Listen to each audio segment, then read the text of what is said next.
আজ মুর্শিদাবাদ অন্তর্গত ফারাক্কার নতুন ঘোড়াইপাড়া অত্র এলাকায় কমিটি দ্বারা নির্ধারিত বিষয়বস্তু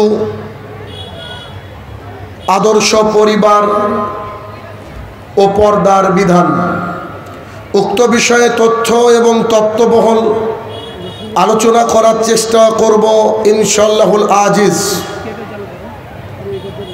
আল্লাহ সুবহানাহু ওয়া তাআলা সমগ্র বিশ্বের প্রতিপালক মানব জাতিকে সৃষ্টি করার পর তাদেরকে খেয়াল খুশি মতো চলার জন্য আল্লাহ সুবহানাহু ওয়া তাআলা অবকাশ দেননি। যুগে যুগে নবী রাসূলদেরকে পাঠিয়েছেন, কাউকে শরীয়ত দিয়েছেন, কাউকে পূর্বের শরীয়তকে মেনে তার জাতিকে পরিচালনা করার ক্ষমতা দিয়েছেন।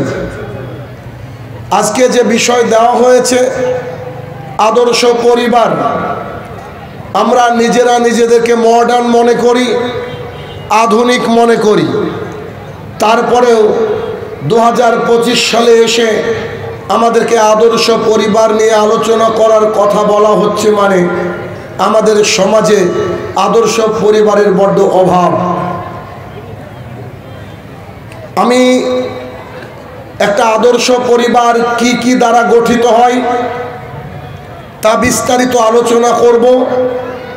যদি আপনারা মনোযোগ সহকারে ধৈর্য রেখে আলোচনা শুনতে পারেন, আমি আশাবাদী এই আলোচনার মাধ্যমে আপনার পরিবার আদর্শ পরিবার হিসাবে পৃথিবীর বুকে আপনি তৈরি করতে পারবেন। আর যদি মনে করেন এত বড় একটা মাহফিলের আয়োজন করা হয়েছে, আমরা আসবো, একটু বাদাম খাবো, চলে যাব, তাহলে বাড়িতে গিয়ে ঘুমিয়ে পড়াই উত্তম। আদর্শ পরিবার উক্ত বিষয়ে আলোচনা করার পূর্বে একটা দৃশ্য আপনাদেরকে দেখাতে চাইছি, যে দৃশ্যের মাধ্যমে বুঝতে পারবেন যে আমাদের আদর্শ পরিবার কতটা প্রয়োজনীয়। আজকে সম্ভবত মাধ্যমিক পরীক্ষা শেষ হলো, যদিও ছাত্রছাত্রীরা যেভাবে মাধ্যমিক পরীক্ষা এখন দিচ্ছে তা দেখলে লজ্জায় নিজের মুখটাকে লুকিয়ে ফেলতে ইচ্ছা করে। মাধ্যমিক পরীক্ষা মানে একটা ছাত্রছাত্রীর জীবনের সবচেয়ে বড় এবং প্রথম পরীক্ষা। আমাদেরকে আমাদের শিক্ষক মহাশয়রা বলতেন, মাধ্যমিক পরীক্ষায় যদি তোমার ফলাফল ভালো হয় তুমি আগামী জীবনে অনেক বড় মাপের মানুষ হতে পারবে। আমি আশাবাদী এখনকার যেসব শিক্ষক শিক্ষিকা মণ্ডলী রয়েছেন তারাও একই উপদেশ তাদের সন্তানতুল্য ছাত্রছাত্রীদেরকে দিয়ে রাখেন। আজকে যখন পরীক্ষার শেষ দিন, আমাদের এই মুর্শিদাবাদে এক দৃশ্য চোখে পড়ল, তা হচ্ছে একটা ট্রাকের উপরে বেলুন বেঁধে ফুল লাগিয়ে মনে হচ্ছে যে বিয়ে করতে যাচ্ছে, ট্রাকের মাথার উপরে বসে ট্রাকের মধ্যে বসে পরীক্ষা দিতে যাচ্ছে। সাংবাদিকের মুখোমুখি হয়, বলছে আজকে আমাদের পরীক্ষা শেষ, তাই আমরা একটু আনন্দ করে যাচ্ছি। 2 নম্বর বিষয় যেটা চোখে পড়ল, একটা ছাত্রকে জিজ্ঞাসা করা হচ্ছে, সাংবাদিকের তো এখন অভাব নেই, যার হাতে মোবাইল সেই সাংবাদিক। এমন একজন সাংবাদিক প্রশ্ন করছে, আপনাদের পরীক্ষার হলের পরিস্থিতি কেমন ছিল, আপনারা কেমন করে পরীক্ষা দিলেন, পরীক্ষার হলের ব্যাপারটা বলেন। একজন ছাত্র যার বয়স হয়তো 17-18 বছর বয়স, সে বলছে যে স্যার আমাদেরকে টুকলি করতে দেয়নি, নকল করতে দেয়নি, তার সাথে কথা হবে 28শে ফেব্রুয়ারি। 3 নম্বর বিষয় যেটা লক্ষ্য করা গেল, ছাত্রছাত্রী আমরা এক সময় আমরাও ছাত্র ছিলাম, আমাদের যখন মাধ্যমিক পরীক্ষার রুটিন ঘোষণা হয়ে গেল, খুব একটা বোধহয় খারাপ ছাত্র ছিলাম না। এখনো আমি আমার ব্লকে একটা ভালো পজিশনে আছি রেজাল্টের দিক দিয়ে। সেই ছেলের মুখটা জড়ো হয়ে গিয়েছিল যে কেমন করে পরীক্ষা দিব, কেমন কি করব। অথচ ছেলেমেয়েরা যখন গাড়িতে করে বাড়ি ফিরছে, তারা রাস্তার বুকে এত পেপারকে উড়িয়ে দিচ্ছে, তার মানে তারা বোঝাতে চাইছে যে আমরা অনৈতিক কাজ নকল পরীক্ষার হলে করেছি, আর সেই নকল উড়াতে উড়াতে জাতির সামনে যাচ্ছে।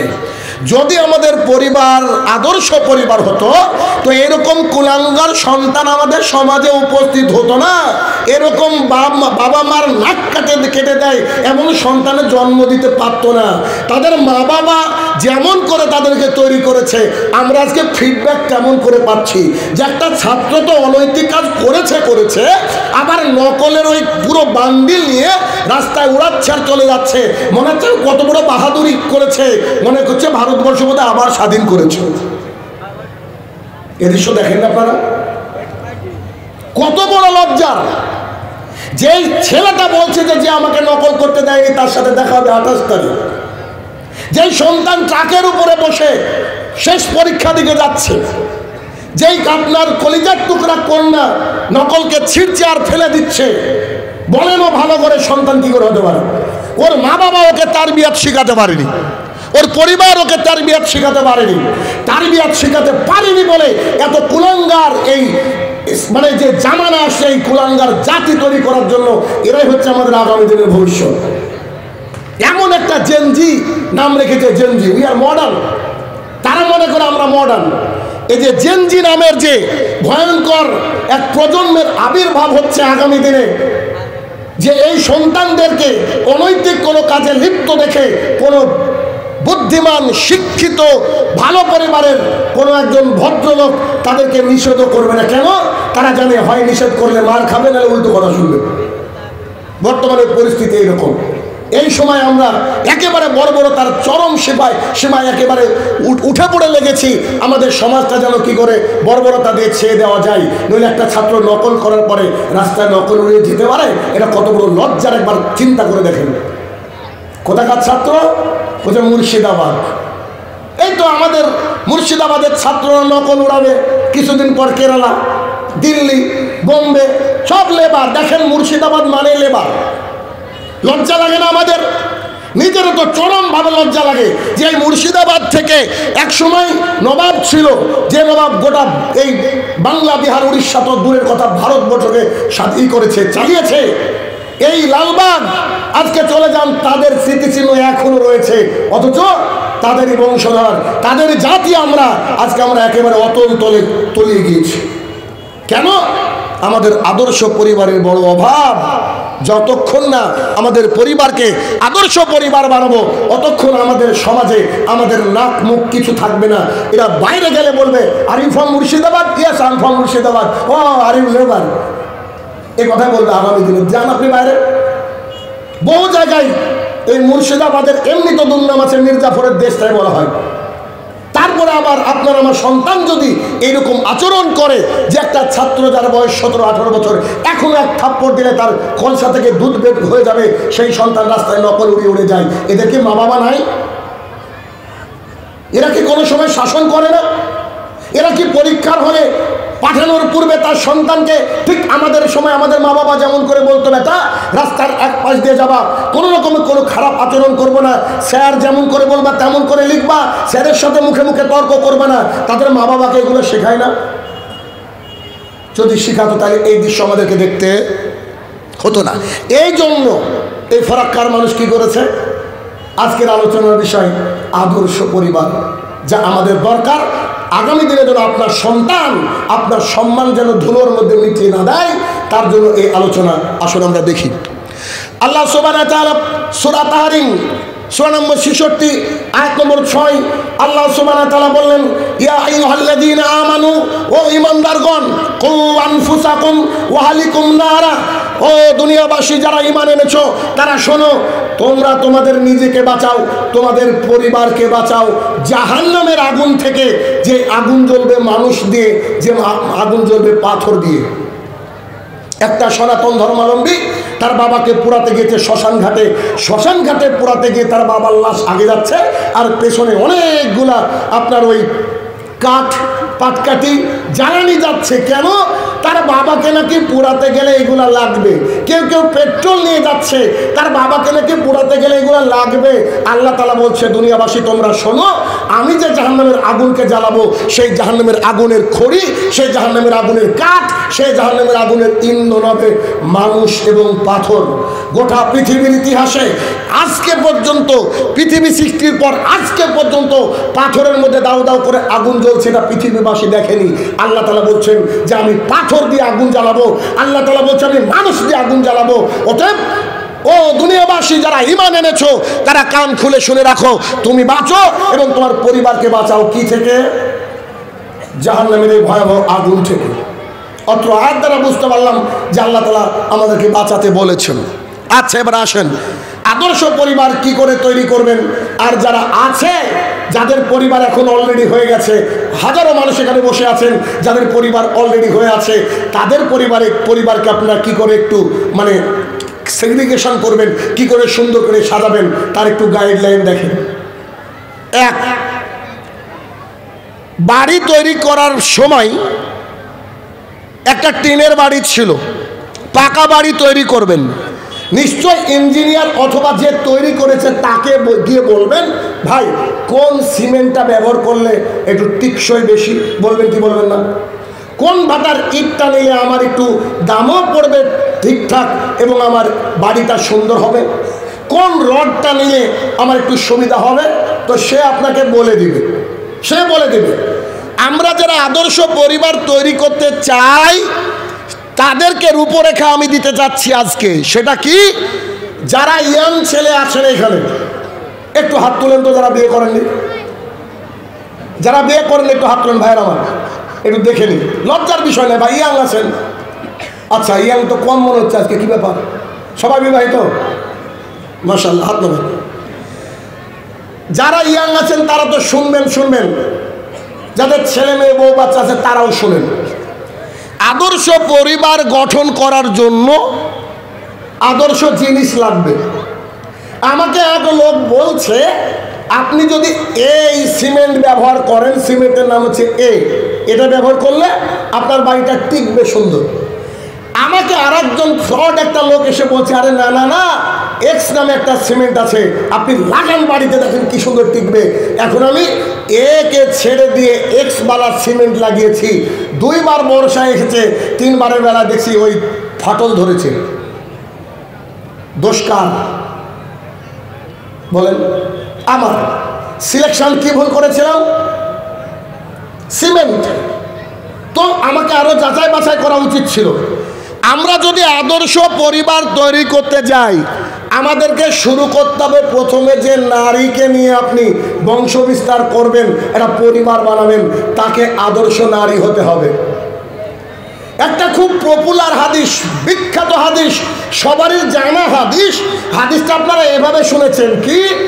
রাসূল সাল্লাল্লাহু আলাইহি সাল্লাম বলেন, 4টে জিনিস দেখে নারীকে বিবাহ করো। 1, তার বংশ, 2, তার সম্পদ। শুনেছেন কি শুনেননি? সবাই শুনেছেন। আমি আপনাদেরকে বলতে চাইছি, এই হাদিসটা যেমন করে বুঝেছি, আমাদের বুঝটা ছিল ভুল। আমি শুরুতে বাক্যটা কি বলেছি, যে রাসূলুল্লাহ সাল্লাল্লাহু আলাইহি ওয়াসাল্লাম বলেছেন, নারীদেরকে বিবাহ করো 4টে জিনিস দেখে। যদি কোনো আলেম, যদি কোনো দায়ী এখানে করো যুক্ত করে, তাহলে হাদিসটা ভুল হয়ে গেল। কেন? আল্লাহ রাসূল আসলে বলতে চেয়েছে, নারীদেরকে বিবাহ করা হয় 4টে জিনিস দেখে, করো নয়। নারীদেরকে বিবাহ করা হয় 4টে জিনিস দেখে, নারীদেরকে বিবাহ করা হয় 4টে জিনিস দেখে। তার সৌন্দর্য, তার বংশ, তার টাকা পয়সা, তার দিনদারিতা। এ কথা বলার পর রাসূল সাল্লাল্লাহু আলাইহি ওয়াসাল্লাম বলছে, তুমি দিনদারিতাকে প্রাধান্য দিও। তার মানে কি? আপনি বিবাহ করতে গেলে সে মহিলা যদি সুন্দর না হয় চলবে, তার পরিবার যদি অ্যারিস্টোক্রেটিক ফ্যামিলি না হয় চলবে, সেই মহিলাদের যদি সম্পদ না থাকে চলবে, যদি তার মধ্যে দিনদারিতা থাকে, তাহলে কি করতে হবে বলেন? তাকে বিবাহ করতে বললেন মুহাম্মদ সাল্লাল্লাহু আলাইহি সাল্লাম। অতএব ভাইরা আমার, বিবাহ করার পূর্বে আপনাদেরকে দেখে নিতে হবে যে নারীকে বিবাহ করছেন সেই নারী দিনদার কিনা। কেন? আমি শাহিনুর রহমান একজন বিবাহিত মানুষ, 11 বছরের ছেলে, 6 বছরের মেয়ে আমার আছে। আমি আমার অভিজ্ঞতা থেকে বলছি। আর একটা হিন্দিতে কথা প্রচলিত রয়েছে, কথাটা বললে তো আবার ভাইরাল করে দিবেন, তারপরে বলি এটা বাস্তবতা। দেখবেন হিন্দিতে একটা কথা আছে, হার মার্দ কো দুসরে কা বিবি পছন্দ আতা হে। কথা বলে বুঝতে পারেননি? প্রত্যেক পুরুষেরই অপরের বউকে ভালো লাগে, যদিও ইসলামের সাথে কথাটা যায় না। এই স্টেজে বসে আমি আপনাকে বলছি, ওয়াল্লাহি আল্লাহর কসম করে বলছি, ওয়াল্লাহি আল্লাহর কসম করে বলছি, যতই সুন্দরী নারীকে বিবাহ করেন না কেন 6 মাস, বুঝতে পারেন কথা, 6 মাস তার সৌন্দর্য ভালো লাগবে। 6 মাস পরে তার সৌন্দর্যের দিকে আর খেয়াল পড়বে না, তখন কি করে সংসার গুটাবেন তাই দেখবেন। এখন একটা নারীকে বিবাহ করলেন, দেখতে সুন্দর কিন্তু ক্যারেক্টার দজ্জাল, কি হবে বলেন তো? 6 মাস তো ভালো লাগবে, আনন্দ করবেন, এনজয় করবেন, কিন্তু ওই নারীকে নিয়ে যে আবার 60 বছর চলবেন, এবার দাজ্জালকে পেয়েছেন, অবস্থা কি হবে বুঝেন? কত পুরুষ যে আমাদেরকে ফোন করে বলে, সামনে এসে বলে যে আমার বউ সুন্দরী, কিন্তু কি জ্বালায় যে আছি। আমি পারলে দুনিয়ার সামনে বলে দিতে চাই যে তোমরা একটু দেখতে ডাউন টু আর্থ এরকম নারী বিবাহ করো। এটা বললেও যে বউ আমাকে তালাক দিবে, এটা মানুষের কথা। আপনি যদি একটা দিনদার নারী দেখে বিবাহ করেন, ওয়াল্লাহি আল্লাহর কসম করে বলছি, তার সৌন্দর্য আপনাকে কষ্ট দিবে না। তার সৌন্দর্য একেবারে কিয়ামত পর্যন্ত, আল্লাহ যদি উভয়কে বাঁচিয়ে রাখে, কিয়ামত পর্যন্ত আপনারা সুখে থাকবেন, শান্তিতে থাকবেন। অতএব ভাইরা আমার, আদর্শ পরিবার তৈরি করার 1 নম্বর মেটেরিয়াল, 1 নম্বর সামান হচ্ছে সুন্দর নয়, সুশ্রী নয়, টাকাওয়ালা নয়, বংশকৌলিন্য গর্বওয়ালা নয়, একজন দিনদার নারীকে বিবাহ করতে হবে। এখানে বসে আমি একটা মেসেজ দিতে চাইছি, ইয়াং ভাইরা আমার সাথে বলবেন, আজকের পর থেকে প্রতিজ্ঞা করবেন, আমরা যদি বিবাহ করি তো বুরকাওয়ালিকে বিবাহ করব। যারা বুরকাওয়ালি ছাড়া, তারা হচ্ছে চকলেটের খোসা ছাড়ানো জিনিস, ওতে কত ময়লা বসেছে, ময়লাযুক্ত মাল আমি নিব না, বলেন ইনশাল্লাহ। মানে যে বিবাহ করেছে তার মুখে ইনশাল্লাহ জোরে, মানে যে বিবাহ করেছে তার মুখে ইনশাল্লাহ জোরে, বাকি ইয়াঙ্গার বলেনি। আচ্ছা বলেন তো, ফলের দোকানে গিয়ে দেখছেন একটা দোকানে কলাকে ছোলা আছে, আর একটা দোকানে কলা কলার মতো আছে, কোনটা নেবেন?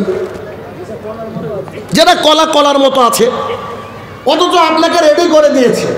যতজন নারী বোরকা ছাড়া জাতির সামনে দিয়ে হাঁটে, এরা হচ্ছে চকলেট, কিন্তু ভেতরের ওই যে পর্দা, সে পর্দা ছাড়া কত যে পিঁপড়ে বসেছে।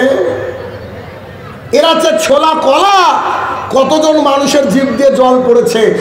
এটাকে আপনি ঘরে নিয়ে গিয়ে আপনি যদি মনে করেন আদর্শ পরিবার তৈরি করবেন, আপনি প্রথম ধাপে ভুল আছেন। আজকে হাজারো পুরুষ দাড়ি রাখতে পারে না তার স্ত্রীর কারণে। দাড়ি রাখতে গেলে বলছে তোমার বয়স হয়েছে নাকি, এখন তুমি ইয়াং মানুষ, তুমি দাড়ি রাখবা, মানে তুমি দাড়ি রাখবা ছোট মেয়েটার বিয়ে দেওয়ার পর, মানে মালাকুল মতের সাথে ওর কন্টাক্ট আছে। কথা বুঝছেন না আমার? তাহলে 1 নম্বর পয়েন্ট কি করবেন বলেন? যে বিবাহ করবেন নারীকে, এই নারী যেন ইসলামিক রীতিনীতি আইন কানুন বুঝে, অর্থাৎ যার মধ্যে দিনদারিতা আছে, এই নারীকে বিবাহ করবেন।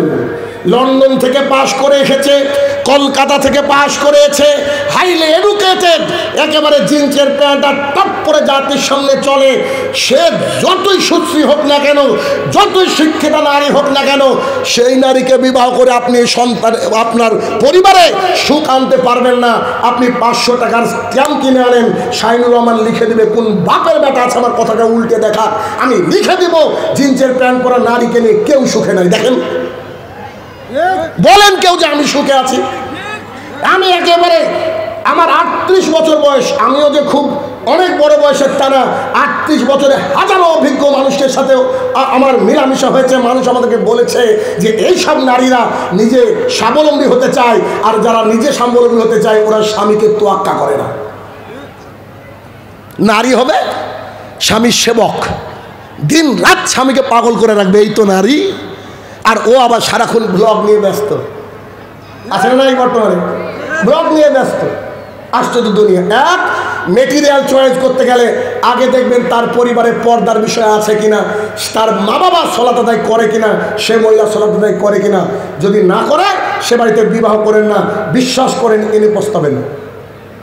একটা হাদিস এ বিষয়ে মুগীরা ইবনে শুবা রাদিয়াল্লাহু তাআলা বলেন, আল্লাহ রাসূল সাল্লাল্লাহু আলাইহি সাল্লাম বলছে, আমি একজনকে বিবাহ করতে চাইছি, তা আমার চেহারা এত খারাপ, আমার তো ছেলে বন্ধুই নাই, কোনো মেয়ে কি আমাকে দেখে বিবাহ করবে? তো রাসূল সাল্লাল্লাহু আলাইহি সাল্লাম বলছে, অমুক সাহাবীর বাড়িতে যাও, তার বেটিকে একটু দেখো, দেখে তুমি বিবাহের প্রস্তাব দাও। তিনি তার বাড়িতে গিয়ে বলছে, আসসালামু আলাইকুম। ওয়ালাইকুম আসসালাম। কে? আমি মুগীরা ইবনে শুবা। কি হলো? আপনার মেয়ের সাথে বিয়ে করব। তখন এত চেহারা খারাপ মানুষ, ও তো মেজাজ খারাপ হয়ে গেছে, এত বড় সাহস তোর, এই তুই বলিস কি করে, বলিস কি করে যে আমি বিবাহ করব? তো বলছে, আল্লাহ রাসূল সাল্লাল্লাহু আলাইহি সাল্লাম আপনার মেয়েকে দেখতে বলেছে। আল্লাহ রাসূল সাল্লাল্লাহু আলাইহি সাল্লাম আপনার মেয়েকে দেখতে বলেছে। ওই মেয়েটা ছিল অতীব সুন্দরী, তাকে কেউ দেখেনি, খুব সুন্দরী, আর এমন একজন মানুষ গিয়েছে যার চেহারার সাথে যায় না। তখন মেয়েটা বাড়ির মধ্যে ছিল, তার বাবাকে ডাক দিয়ে বলছে, আব্বু। জি মা, ভেতরে আসো। জি, বলছি যে লোকটা কি বলছে? তো লোকটা বলছে, মুহাম্মদ সাল্লাল্লাহু আলাইহি সাল্লাম পাঠিয়েছেন বিবাহ করবে তোমার সাথে। তখন তার মেয়ে তার বাবাকে বলছে, মেয়ে তাকে বলে দেখেন, মেয়ে তার বাবাকে বলছে, তোমার সাহস কত বড়, যাকে মুহাম্মদ সাল্লাল্লাহু আলাইহি সাল্লাম পাঠায় তাকে তুমি ঘুরিয়ে দিবা? মানে আমি যদি বিবাহ করতে হয় আল্লাহ রসুলের অমুক সাহাবীকেই বিবাহ করব। এ কথা বলার পরে তিনি বলছেন, আসসালামু আলাইকুম, আপনি ভিতরে আসুন, আমাকে দেখুন। তবে আল্লাহর কসম করে বলছি, আল্লাহ রসুল যদি আপনাকে না পাঠিয়ে থাকেন, আপনি যদি মিথ্যা কথা বলেন, আল্লাহর দরবারে আমি বিচার দিয়ে রাখলাম, কিয়ামতের মাঠে আপনাকে দেখে নেব। বুঝলেন কথা? বলছে, আল্লাহ রসুল যদি সত্যি পাঠান আপনাকে, তাহলে আপনি ভেতরে এসে আমাকে দেখুন, দেখে যদি পছন্দ হয় বিবাহ করুন। আর যদি আল্লাহ রসুলের দোহাই দিয়ে আসেন, আল্লাহ রসুল বলেননি, অথচ আপনি বানিয়ে বানিয়ে বলছেন আল্লাহ দরবারে বিচার দিলাম, তাহলে আপনি আমাকে দেখুন। এবার আপনাকে একটু বলি, আপনার মেয়েকে দেখতে এসেছে হট করে কিছু লোক, আর আপনি আছেন এই ফারাক্কার, এই কি, এই যে ফারাক্কার রেলগেটের কাছে আছেন। এখন আপনার স্ত্রী ফোন করেছে, ফোন করে বলছে, আরে হট করে আমাদের মেয়েকে দেখতে আসছে গো, ও আধা ঘন্টার মধ্যে চলে আসবে, তো কি করা যায়? তো সে আবার বলছে, মেয়েকে ফোন দাও, মেয়েকে ফোন দাও। মেয়ে ফোন নিয়ে বলছে, আম্মু তোমাকে তো দেখতে আসছে। ফেয়ার অ্যান্ড লাভলি কি শেষ না আছে? বলে না, বলে না? সবচেয়ে ভালো পোশাকটা পরে সামনে দাঁড়াবে, সামনে বসবা, যাতে করে তোমাকে পছন্দ হয়ে যায়। আস্তাগফিরুল্লাহ। তুমি চিন্তা করেন, ওই মেয়ে আর এই মেয়ে, আর এই বাবা আর ওই বাবা, ওই বাবা চাইছে না যে আমার কলিজার টুকরাকে দেখুক, কিন্তু আল্লাহ রসুলের কথা শুনে তিনিও বলেন, আচ্ছা দেখেন। তার মানে 1 নম্বর মেটেরিয়াল ভালো করে মনে রাখবেন।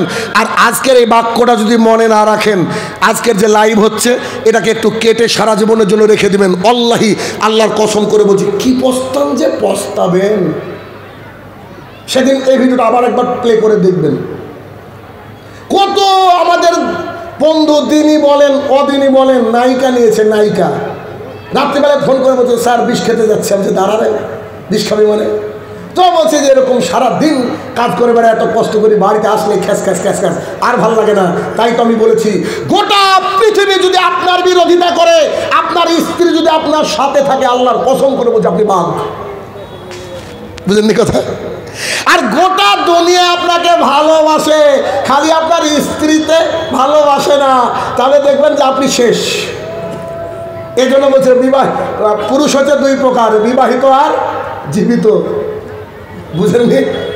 বিবাহিত আর জীবিত। অতএব ভাইরা আমার, রমণী দেখে বিবাহ করবেন যার মধ্যে দিনদারিতা আছে। 1, 2, বিবাহে যতগুলা শরীয়তি নিয়ম আছে, শরীয়তি নিয়ম মেনটেন করে বিবাহ করবেন। কেননা বিবাহ একটি ইবাদত, আর বিবাহ ইবাদত, ইবাদতের মধ্যে যদি আল্লাহ রসুলের তরিকা না থাকে তো ওই ইবাদতের ফল আল্লাহর কাছে পাবেন না।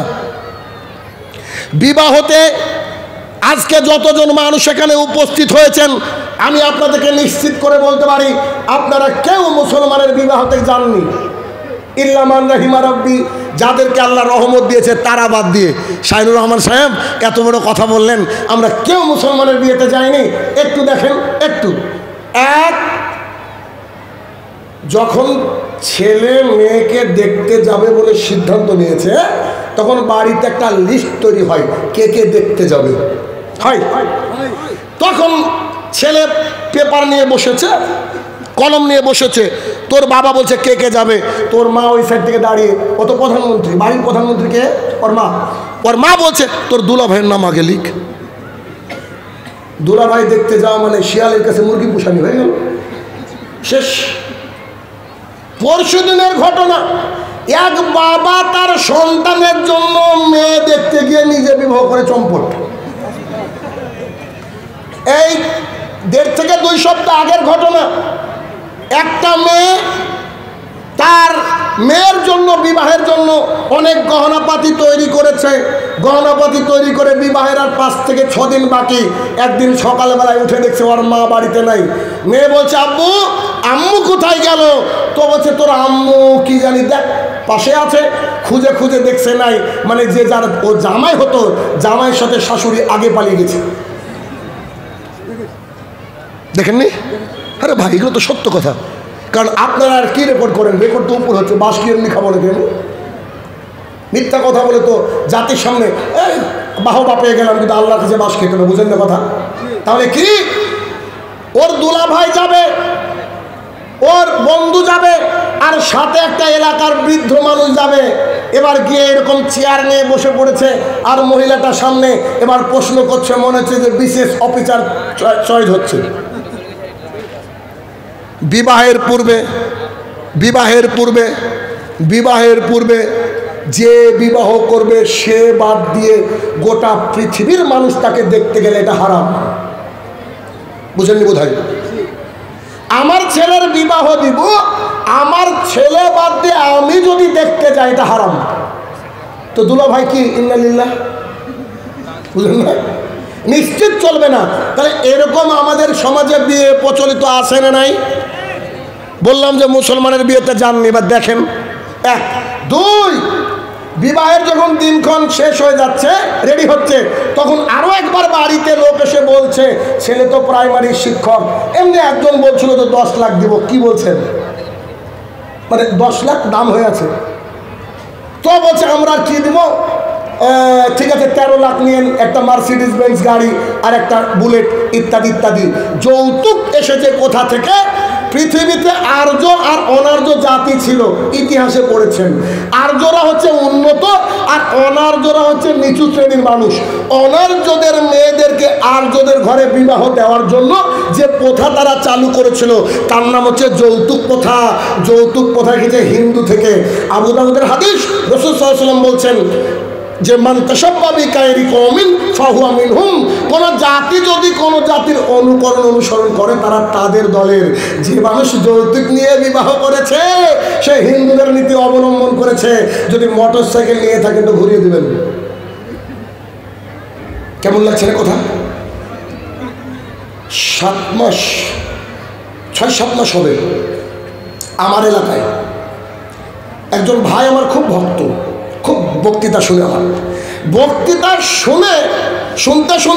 শুনতে বেচারা করেছে কি, তার ছেলের বয়স সম্ভবত 6 বছর। কিছুদিন হলো মোটরসাইকেল ঘুরিয়ে দিয়েছে শ্বশুরকে। কথা বুঝেননি? সবার তো আর ইমান বাড়াতে পারবো না। দেখেন যদি বাড়ে, যদি মনে করেন ঘুরিয়ে দিতে হবে। কথা বুঝতে পারলেন? তাহলে যৌতুক এটা কোন প্রথা? হিন্দুয়ানা প্রথা।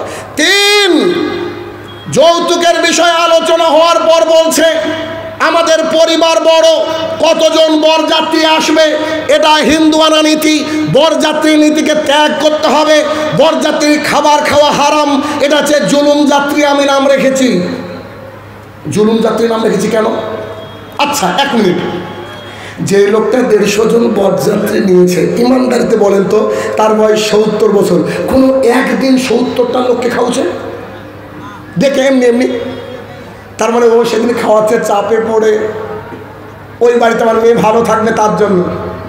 আবার 150 জন আসবে বরযাত্রী, এইটা তারা লিস্ট করেছে। বড় ভাই, মেজো ভাই, ছোট ভাই মিলে মিটিং হয় কিনা বাড়িতে? মিটিং হওয়ার সময় বড় ভাই বলছে, আমি আমার চুল পর্যন্ত পেকে গেল এটা দেখতে দেখতে। বড় ভাই কথা নকল করবো। বড় ভাই বলছে যে শালাদেরকে বিশ্বাস নাই, 200 কর টিফিন। বুঝলেন কি? বোধ হয় 150 বলে কত আসবে? 200 আসবে। আরে 150 বলে 200 আসবে। আরো একটা তথ্য দিয়ে দেখেন, যখন গাড়ি আসছে বরযাত্রী, তখন দেখবে বাড়ির একটা ছেলেকে দাঁড় করে দেয়, আপনি গুনবি কজন নামছে। বলেন আছে না নাই? তাহলে এটা কি ও আনন্দে খাওয়াচ্ছে নাকি কষ্টে? চাপে পড়ে খাওয়াচ্ছে। চাপে পড়ে কারোর উপরে খাওয়া কি জায়েজ? 3 নম্বর, এ কথা আমাদের ইসলামে নাই, এসেছে বাইরে থেকে। 4, সকালবেলায় বরযাত্রী রেডি, এখন বিবাহ করতে যাবে। ছেলে সারা জীবনে একা একা গা ধুলো, আর বিয়ের দিনে ছেলে নাকি প্যারালাইসিস, ওর ভাবি ওকে গা ধুয়ে দিচ্ছে। 5, বিবাহের আগে কিছু মাছ আর কিছু পাঠিয়ে দেয়, কি বলে ওইটার কথা আমি জানি না, মাছকে পাঠিয়ে দিয়েছে, হিন্দু রীতি। 6, হলুদ, গায়ে হলুদ মেয়েরাও মাখছে, ছেলেরাও মাখছে। তার 10 জন বান্ধবী হলুদ শাড়ি পরে জাতির সামনে গিয়ে নাচছে, বলছে এটা জায়েজ। যদিও একটা হাদিসের অপব্যাখ্যা, তবে আমি আপনাকে যে তথ্য দিব, আপনার চোখ আর এখানে থাকবে না, চোখ কপালে উঠে যাবে। আমার লেখা একটা কিতাব রয়েছে, একটা না অনেকগুলা রয়েছে, তার মধ্যে একটা কিতাবের নাম হচ্ছে বিবাহ একটি ইবাদত। এই কিতাবের 20 নম্বর পেজের একটা কথা উল্লেখ করি, কি হিন্দু ধর্মের পাপ ক্ষমা করার নীতি আছে 10টা। কটা? হিন্দু ধর্মের লোক মনে করে আমরা পাপ করেছি, এই 10টা কাজ করলে পাপ ক্ষয় হয়ে যায়।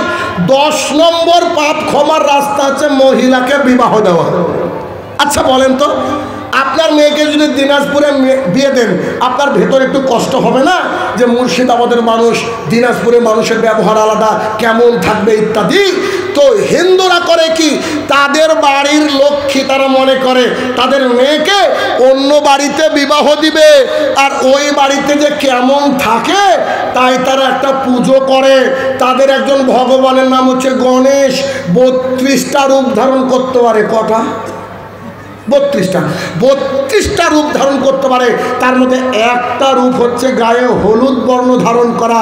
তাই হিন্দুরা গায়ে হলুদের দিনে পুজো করে, হরিদ্রাত্ম গণেশের পুজো করে। আর মুসলমানের মেয়েরা শাড়ি পরেছে হলুদ, তার মানে ও সেদিন পুজো করে সেই বিবাহ করতে যাচ্ছে। বলেন এটা কি জায়েজ হতে পারে? 8, যাওয়ার পরে ক্যামেরাম্যান বারবার করে দেখবেন মেয়েটার গালে হাত দিয়ে, কনুয়ে হাত দিয়ে বারবার ছবি তুলে, আরে বিবাহ করব আমি, মোহরানা দিব আমি, ভাত কাপড় দেবো আমি। আর ক্যামেরাম্যান মজা নাই গো। হ্যাঁ, কত বড় নিজের উপরে ফেনা আসার দরকার। আমার স্ত্রীকে অন্যজন দেখবে মানে? গাইরথহীন মানুষ আমরা। 11 নম্বর পয়েন্ট, এদিকে তো বিবাহ হলো, বরযাত্রী তো হলো, এবার বিবাহ করার সময় মৌলবি সাহেব বসেছে, আর পাশে রেজিস্টার বসে আছে, আর মৌলবি সাহেব বসে আছে। মেয়ের বাবা বলছে, লিখেন তো আমার মেয়ের নাম অমুক, ছেলের নাম অমুক, তো কিছু দিয়েছেন কি? আরে দিয়েছি মানে, দাবি করেছে রয়্যাল এনফিল্ড। দাবি করে যখন লিখছে, ইমাম সাহেব কেন বসে আছে? এটা আমার প্রশ্ন, বুঝেননি বোধ হয়। অন্যায় কাজ দেখলে হাত দিয়ে বাধা দিতে হবে কি দিতে হবে না? ইমাম সাহেব কেন বসে আছে? ইমাম সাহেব বলবে যে তোর বিয়ে তুই পড়া যা, বুঝেননি? এটা বলে চলে যাবে, খালাস ঝামেলা শেষ। ও বসে আছে হারামখোর, ও বসে আছে, ও ওখানে বসে থাকলো কেন? ওর বাড়িতে কি খাবার ওর বউ রান্না করে না নাকি? ও এখান থেকে উঠে চলে যাবে। তারপরে বিবাহ যখন করানো হচ্ছে, বিবাহ করানোর সময় কি বলছে? বলছে যে মোহরানা কত? তো মোহরানাটা দিয়ে একজন ব্যক্তিকে পাঠানো হচ্ছে তার মেয়ের কাছে, আর মেয়ের সাথে মেয়ে কবুল বলছে কিনা তার জন্য 2 জন সাক্ষী লাগছে, আর একজন উকিল বাপ লাগে কি লাগে না? সাক্ষী আর উকিল বাপ জায়েজ নয়। আপনাদের এই আশপাশের একজন পুলিশ অফিসার, নাম বলবো না, ফেসবুক লাইভে যাই, এমনও বুঝবেন কার কথা বলছি, উনি আপনারা বুঝবেন না। তিনি বলছেন আমার জীবনে বড় শখ, আমার বিবাহ পড়াবে শাহিনুর রহমান। আমি বলেছি পুলিশ মানুষ, আপনার বিবাহ পড়াতে যাব ঠিক আছে, তবে আরও কিছু পুলিশ রাখিয়েন। আমি বিবাহ পড়ালে ঝামেলা হবে ফরজ, গ্যারান্টি। এ বিবাহ মুসলমান সমাজ দেখেনি, আমি যেভাবে বিবাহ পড়াবো। বলছে আপনি টেনশন করেন না, আমার শ্বশুরকে আগে থেকে বলা আছে যে আমি একজন মৌলবি আনবো, যে করে বিবাহ পড়াবো, আপনি চুপ থাকবেন। আমি বললাম তাইলে ঠিক আছে। তার বিবাহ পড়িয়েছে আলহামদুলিল্লাহ। আপনাকে বলি, দেখেন একটা বিবাহতে গিয়েছি, বিবাহ পড়ানোর জন্য গিয়েছি, দেখবেন বিবাহর মজলিসে কিছু লোক দেখা যায় দাড়ি চাছা আর একটা টুপি পরে আছে, স্বাধীনতার আগে কি না আসলে নাই, ওরা আবার পিএইচডি হোল্ডার, সব কিছু তো অভিজ্ঞ। তা আমি গিয়েছি, আমি বলেছি বাড়িওয়ালাকে যে আপনি আমাকে ডাকিয়েন না, ঝামেলা হবে। আমাদের যে হুজুর সে বিবাহ পড়াবো, আমি বসে আছি, মাথায় আমার টুপি নাই, ভালো করে বুঝেন, মাথায় টুপি নাই, ফুল হাতা একটা শার্ট পরে গিয়েছি। আমাকে তো চিনে না মানুষ, ওই এলাকার লোক চিনে না, মাথায় টুপি ছাড়া আমি বসে আছি। তা আমি বসে আছি, ওখানে বসে আছি, তো বলছে মোহরানা মেয়ের বাবা দিবে, মানে ছেলে যে মোহরানাটা দিচ্ছে, আমি পাশ থেকে বলছি মোহরানা মেয়ের বাবাকে দেন, মেয়ের বাবা দিয়ে চলে আসবে। তখন ওই লোক বলছে কেন সাক্ষী লাগবে না? তা আমি বলছি মেয়ের বাবা কি বাটপার, কথা বুঝেন? আরে আমি আমার মেয়ের কাছে অনুমতি নিতে যাব, পৃথিবীর আর কোনো সাক্ষী লাগবে কি? বলছে যে মেয়ের বাবা যাবে একা, সাক্ষী লাগবে না। আমরা মেয়ের বাবা কি বাটপার নাকি? খুব তো খিটিমিটি করে, একদম দাঁত মাত খিটিমিটি করে ও ভাবছে দেখি আর কি করা যায়। তো তখন কিছু বললো না, বলার পরে মৌলভী সাহেব এখন বলছে ছেলেকে কালেমা পড়াও, তুই হিন্দু নাকি? এবার খেপে গিয়েছে। আরে আপনি তখন থেকে কুটকুট করছেন, কে আপনি? শাহিনুর রহমান। হ্যাঁ, বক্তা নাম শুনেছে, চিনতে পারেন? আমার জি, তা আপনি পড়ান, আপনি আছেন তো আমাকে পড়াতে বললেন কেন? আমি যে আপনাদেরকে সাইজ করার জন্য বসে আছি, বুঝেন না? শরীয়ত না জেনে আপনি এখানে আসলেন কেন? তো বলছে যে কালেমা পড়াবো না। আমি বলি আশ্চর্য কথা, কালেমা হিন্দু পড়বে, কালেমা ইহুদি পড়বে, খ্রিস্টান পড়বে, এই কালেমা পড়বে কি? তখন বলছে কালেমাও নাই, দুঃখ করে বলছে কালেমাও নাই। কি দিয়ে বুঝাবো? এরকম অনৈতিক কাজ। 12 নম্বর পয়েন্ট, ওই ছেলে বাড়িতে এসে ওর বউকে রেখে দেয়, আর বাড়িতে একটা স্টেজ করে রেখে দেয়। 7 দিন তোর তো ডিজে বাজছে, এবার এলাকার নারী পুরুষ সবাই দেখতে যায়, যাই কি যায় না? হারাম না যায় যেগুলা। এতক্ষণ যে এগুলা বললাম, এটা দিয়ে আদর্শ পরিবার গঠন করা হবে না। তবে শাহিনুর ভাই 1 মিনিটে বলেন তো আদর্শ বিবাহ কি?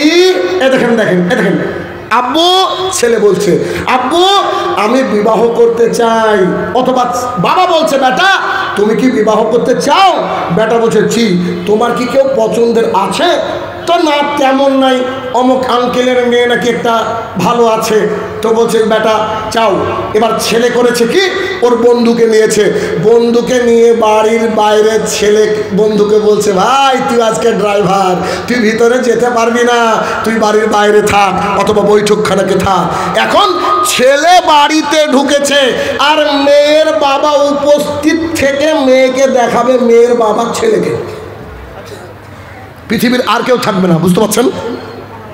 মেয়েকে দেখার পরে সে বলছে আচ্ছা আসসালামু আলাইকুম, আসি, যদি একটু নাস্তা দেয় টিফিন দেয় খান, অসুবিধা কি? বাড়ি চলে আসেন। বাড়ি এসে বলছেন আব্বু মেয়ে তোমার পছন্দ হয়েছে, দিনদার, আলহামদুলিল্লাহ, তুমি এবার কথা বলো। ফোন করে বলছে আচ্ছা বলেন আমার ছেলের তো পছন্দ হয়েছে, আপনার মেয়ে কি পছন্দ হয়েছে? তো জি আলহামদুলিল্লাহ। বলছে বিবাহ আগামী শুক্রবার।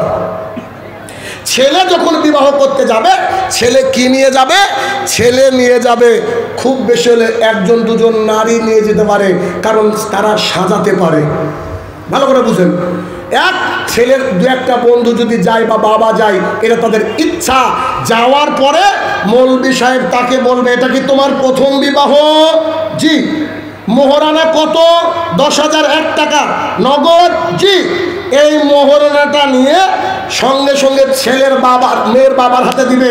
মেয়ের বাবা তার কলিজার টুকরা সন্তানকে দিয়ে বলবে আম্মু তোমার সাথে ফারাক্কার অমুক গ্রামের অমুক ছেলের সাথে বিবাহ দিলাম। তো মেয়ে যদি চুপ থাকে, হ্যাঁ, যদি এরকম করে, হ্যাঁ, মেয়ে যদি বলে এমনি বলে আচ্ছা ঠিক আছে তাও হ্যাঁ, মেয়ে যদি কাঁদে তো বাবাকে একটু থেমে যেতে হবে, মানে অমত আছে, বুঝেননি? মহারানা দেওয়ার সাথে সাথে মেয়ের কত থেকে বাড়িয়ে গিয়ে বলছে জি আমার ও বলে আসসালামু আলাইকুম ওয়া রাহমাতুল্লাহ। দেখুন, বক্তা যখন বক্তব্য দেন তখন মতখানে ডিস্টার্ব করাটা ঠিক না, এটা আমরা বুঝতে পারছি, কিন্তু বাধ্যতামূলক কিছু কথা বলতে হচ্ছে। কমিটির লোকের পক্ষ থেকে আমার কাছে রিপোর্ট হলো যে মহিলাদের প্যান্ডেলে জায়গার একটু অসুবিধা হচ্ছে, তো আপনাদের বলছি যারা সামনে জায়গা আছে একটু এগিয়ে বসেন, আর পিছনে যারা দাঁড়িয়ে আছে আপনাদেরই বোনেরা দাঁড়িয়ে আছে ওদেরকে বসার জায়গা দেন। আর আপনাদেরকে একটু অনুরোধ জানাচ্ছি আপনারাও একটু সামনে একটু অ্যাডজাস্ট করেন, এরকম দাঁড়িয়ে থাকছে না, খারাপ লাগছে। বসার জায়গা আছে আলহামদুলিল্লাহ, আপনারা ভিতরে চলে আসেন, একটু আপনারা এগিয়ে চলে আসেন আর জায়গা দেন, পিছনে যারা দাঁড়িয়েছে তাদের জায়গা দেন।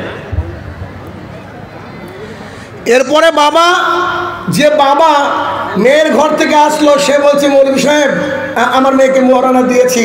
এখন মৌলভী সাহেব একবার বলতে পারে অথবা তিনবার বলতে পারে অমুক গ্রামের অমুক ছেলের সাথে অমুক মেয়ের সাথে তোমার বিবাহ বন্ধনে আবদ্ধ হলো, তুমি কি কবুল?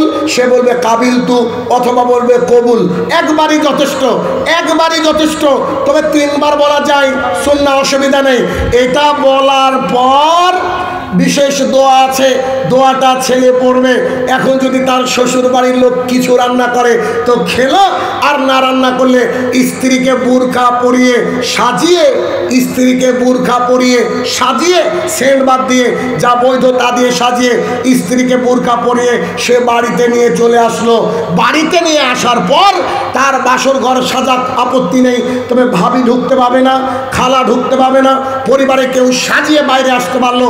এবার বাসর ঘরে ঢুকে পোশাকগুলো যা আছে উপর থেকে ইত্যাদি ইত্যাদি খুলে ফেললো, অজু করলো, অজু করে স্বামী আগে স্ত্রী পেছনে 2 রাকাত সালাত আদায় করলো।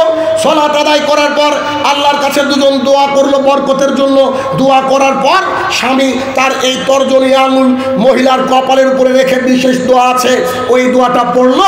পড়ার পরে এবার বিছানায় গেল, সহবাসের পূর্বে একটা দোয়া আছে পড়লো। এরপরে পরের দিন হবে আকিকা, যদি একটা ছাগল জবাই করে হয় সেদিন হবে আকিকা। এবার শোনেন, বরযাত্রী যাওয়া যাবে না, তবে সরি ভুল বললাম, বরযাত্রী যাওয়া যাবে না, তবে পরের দিন হবে কি আকদ। বিবাহ কমপ্লিট হয়েছে, পরের দিন কি অলিমা। আকিকা কেন বলছি, কবল তো বাসর হলো, তাই না? তো যখন মিস্টেক ছিল তো কি ওলেমা, এই ওলেমাতে গোটা পৃথিবীর লোককে ডেকে খাওয়ানো জায়েজ। এবার বুঝতে পেরেছেন? কলিজার টুকুর একটা মেয়েকে 18 বছর 20 বছর মানুষ করে দিচ্ছে, আবার কি নেবেন? হ্যাঁ, ছেলে খাওয়াবে ছেলে। তার মানে বোঝা যাচ্ছে মেয়ের বাবার 1 টাকা খরচ হবে না, আমি ভাই 1 পয়সা খরচ হবে না। সই তরিকায় যদি বিবাহ দেন মেয়ের বাবার 1 পয়সা খরচ হবে না। আরে 5 জন মেহমান এমনি বাড়িতে খায়, এটা আলাদা বিষয়। খরচ হবে কার? ছেলের খরচ হবে। মোহরানা দিবে ছেলে, গহনা দিবে ছেলে, আর এলাকার মানুষকে রাজস্থান থেকে উট এনে জবাই করে খাওয়ানোর পর যদি সন্তান পেটে আসে, সন্তানের যখন হয়ে যাবে, সন্তান পৃথিবীর বুকে আসলো, ছেলে হলে 2টা, মেয়ে হলে 1টা, ছাগল আকিকা দেন। আকিকা দেওয়ার পরে 7 দিনের দিন চুলগালাকে নাড়া করে যতটুকু চুলের ওজন হয় রোপা দিয়ে দেন, ছেলের একটা নাম রাখেন। এটা হচ্ছে শরীয়তি বিবাহ টু সন্তান। কত সহজ না? আর এই বিষয়টাকে কি কঠিন করেছি আমরা? খুব কঠিন করে নিয়েছি। তাহলে 2 নম্বর পয়েন্ট, আপনার যে বিবাহটা হবে সেই বিবাহটা যদি শরীয়তি বিবাহ হয় তাতে আল্লাহ সুবহানাহু ওয়া তাআলা বারাকা দিবেন। তাহলে আপনার যে পরিবার গঠন হবে সেই পরিবারটা হবে আদর্শ, সেই পরিবারটা হবে ইসলামিক। 3 নম্বর পয়েন্ট, ইসলামিক পরিবার গঠনের 3 নম্বর পয়েন্ট হচ্ছে পরিবারের যারা সদস্য থাকবে, যারা বালেগ, বালেগা অর্থাৎ যাদের বয়স হয়েছে সালাত আদায় করার, সিয়াম পালন করার, তাদের অন্তরটা মসজিদের সাথে ঝুলে থাকবে যারা ছেলে। আর যারা মেয়ে হবে বাড়ির মধ্যে একটা মাহল থাকবে, যে মাহলে এরকম যে মাইকে একটা ফু মেরেছে হাইয়া আলাস সালাহ আজান দেওয়ার জন্য, তখনই যেন আপনার সন্তান, আপনি নিজে, আপনার যদি কোনো ভাই থাকে সঙ্গে সঙ্গে তারা করবে কি, অজু করে রেডি হয়ে যাবে। কেন?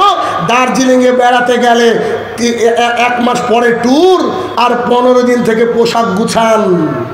ফারাক্কা ব্যারেজ দেখতে আসলে 3 দিন থেকে রাত্রিবেলায় ভাবেন যে ফারাক্কা ব্যারেজ দেখতে কেমন যাব, অথচ আপনি আমি সলাতের জন্য গিয়ে তাড়াহুড়ো করে সলাত ধরি। পৃথিবীর প্রত্যেকটা নবী রাসূলদের সম্পর্ক ছিল মসজিদের সাথে। যারা আদর্শ পরিবার তৈরি করেছিল তাদের সম্পর্ক কার সাথে ছিল? মসজিদের সাথে। মারিয়াম আলাইহিস সালাম মসজিদের মধ্যেই থাকতেন। ইব্রাহিম আলাইহিস সালাম এবং তার সন্তান ইসমাইল আলাইহিস সালাম কাবাকে তৈরি করলেন, কাবার চারিদিক দিয়ে ঘুরছিলেন আর বলছেন, আল্লাহ তুমি সর্বজ্ঞ, তুমি সর্বশ্রোতা, হে আমাদের প্রতিপালক, আমাদের বাপ বেটার তরফ থেকে তোমার জমিনে তোমার প্রথম ঘরকে তুমি কবুল করো। তার মানে রাসূল সাল্লাল্লাহু আলাইহি ওয়াসাল্লামের ঘর, আম্মাজান আয়েশা রাদিয়াল্লাহু আনহার ঘর আর মসজিদুল নববী একই সাথে মনে হবে আপনাদেরকে, যদি কেউ দেখে থাকেন বুঝতে পারবেন, মনে হবে যে মসজিদুল নববী আর আম্মাজান আয়েশার ঘর একই দেওয়ালের মধ্যে, যদিও সেপারেশন রয়েছে। এটা কি?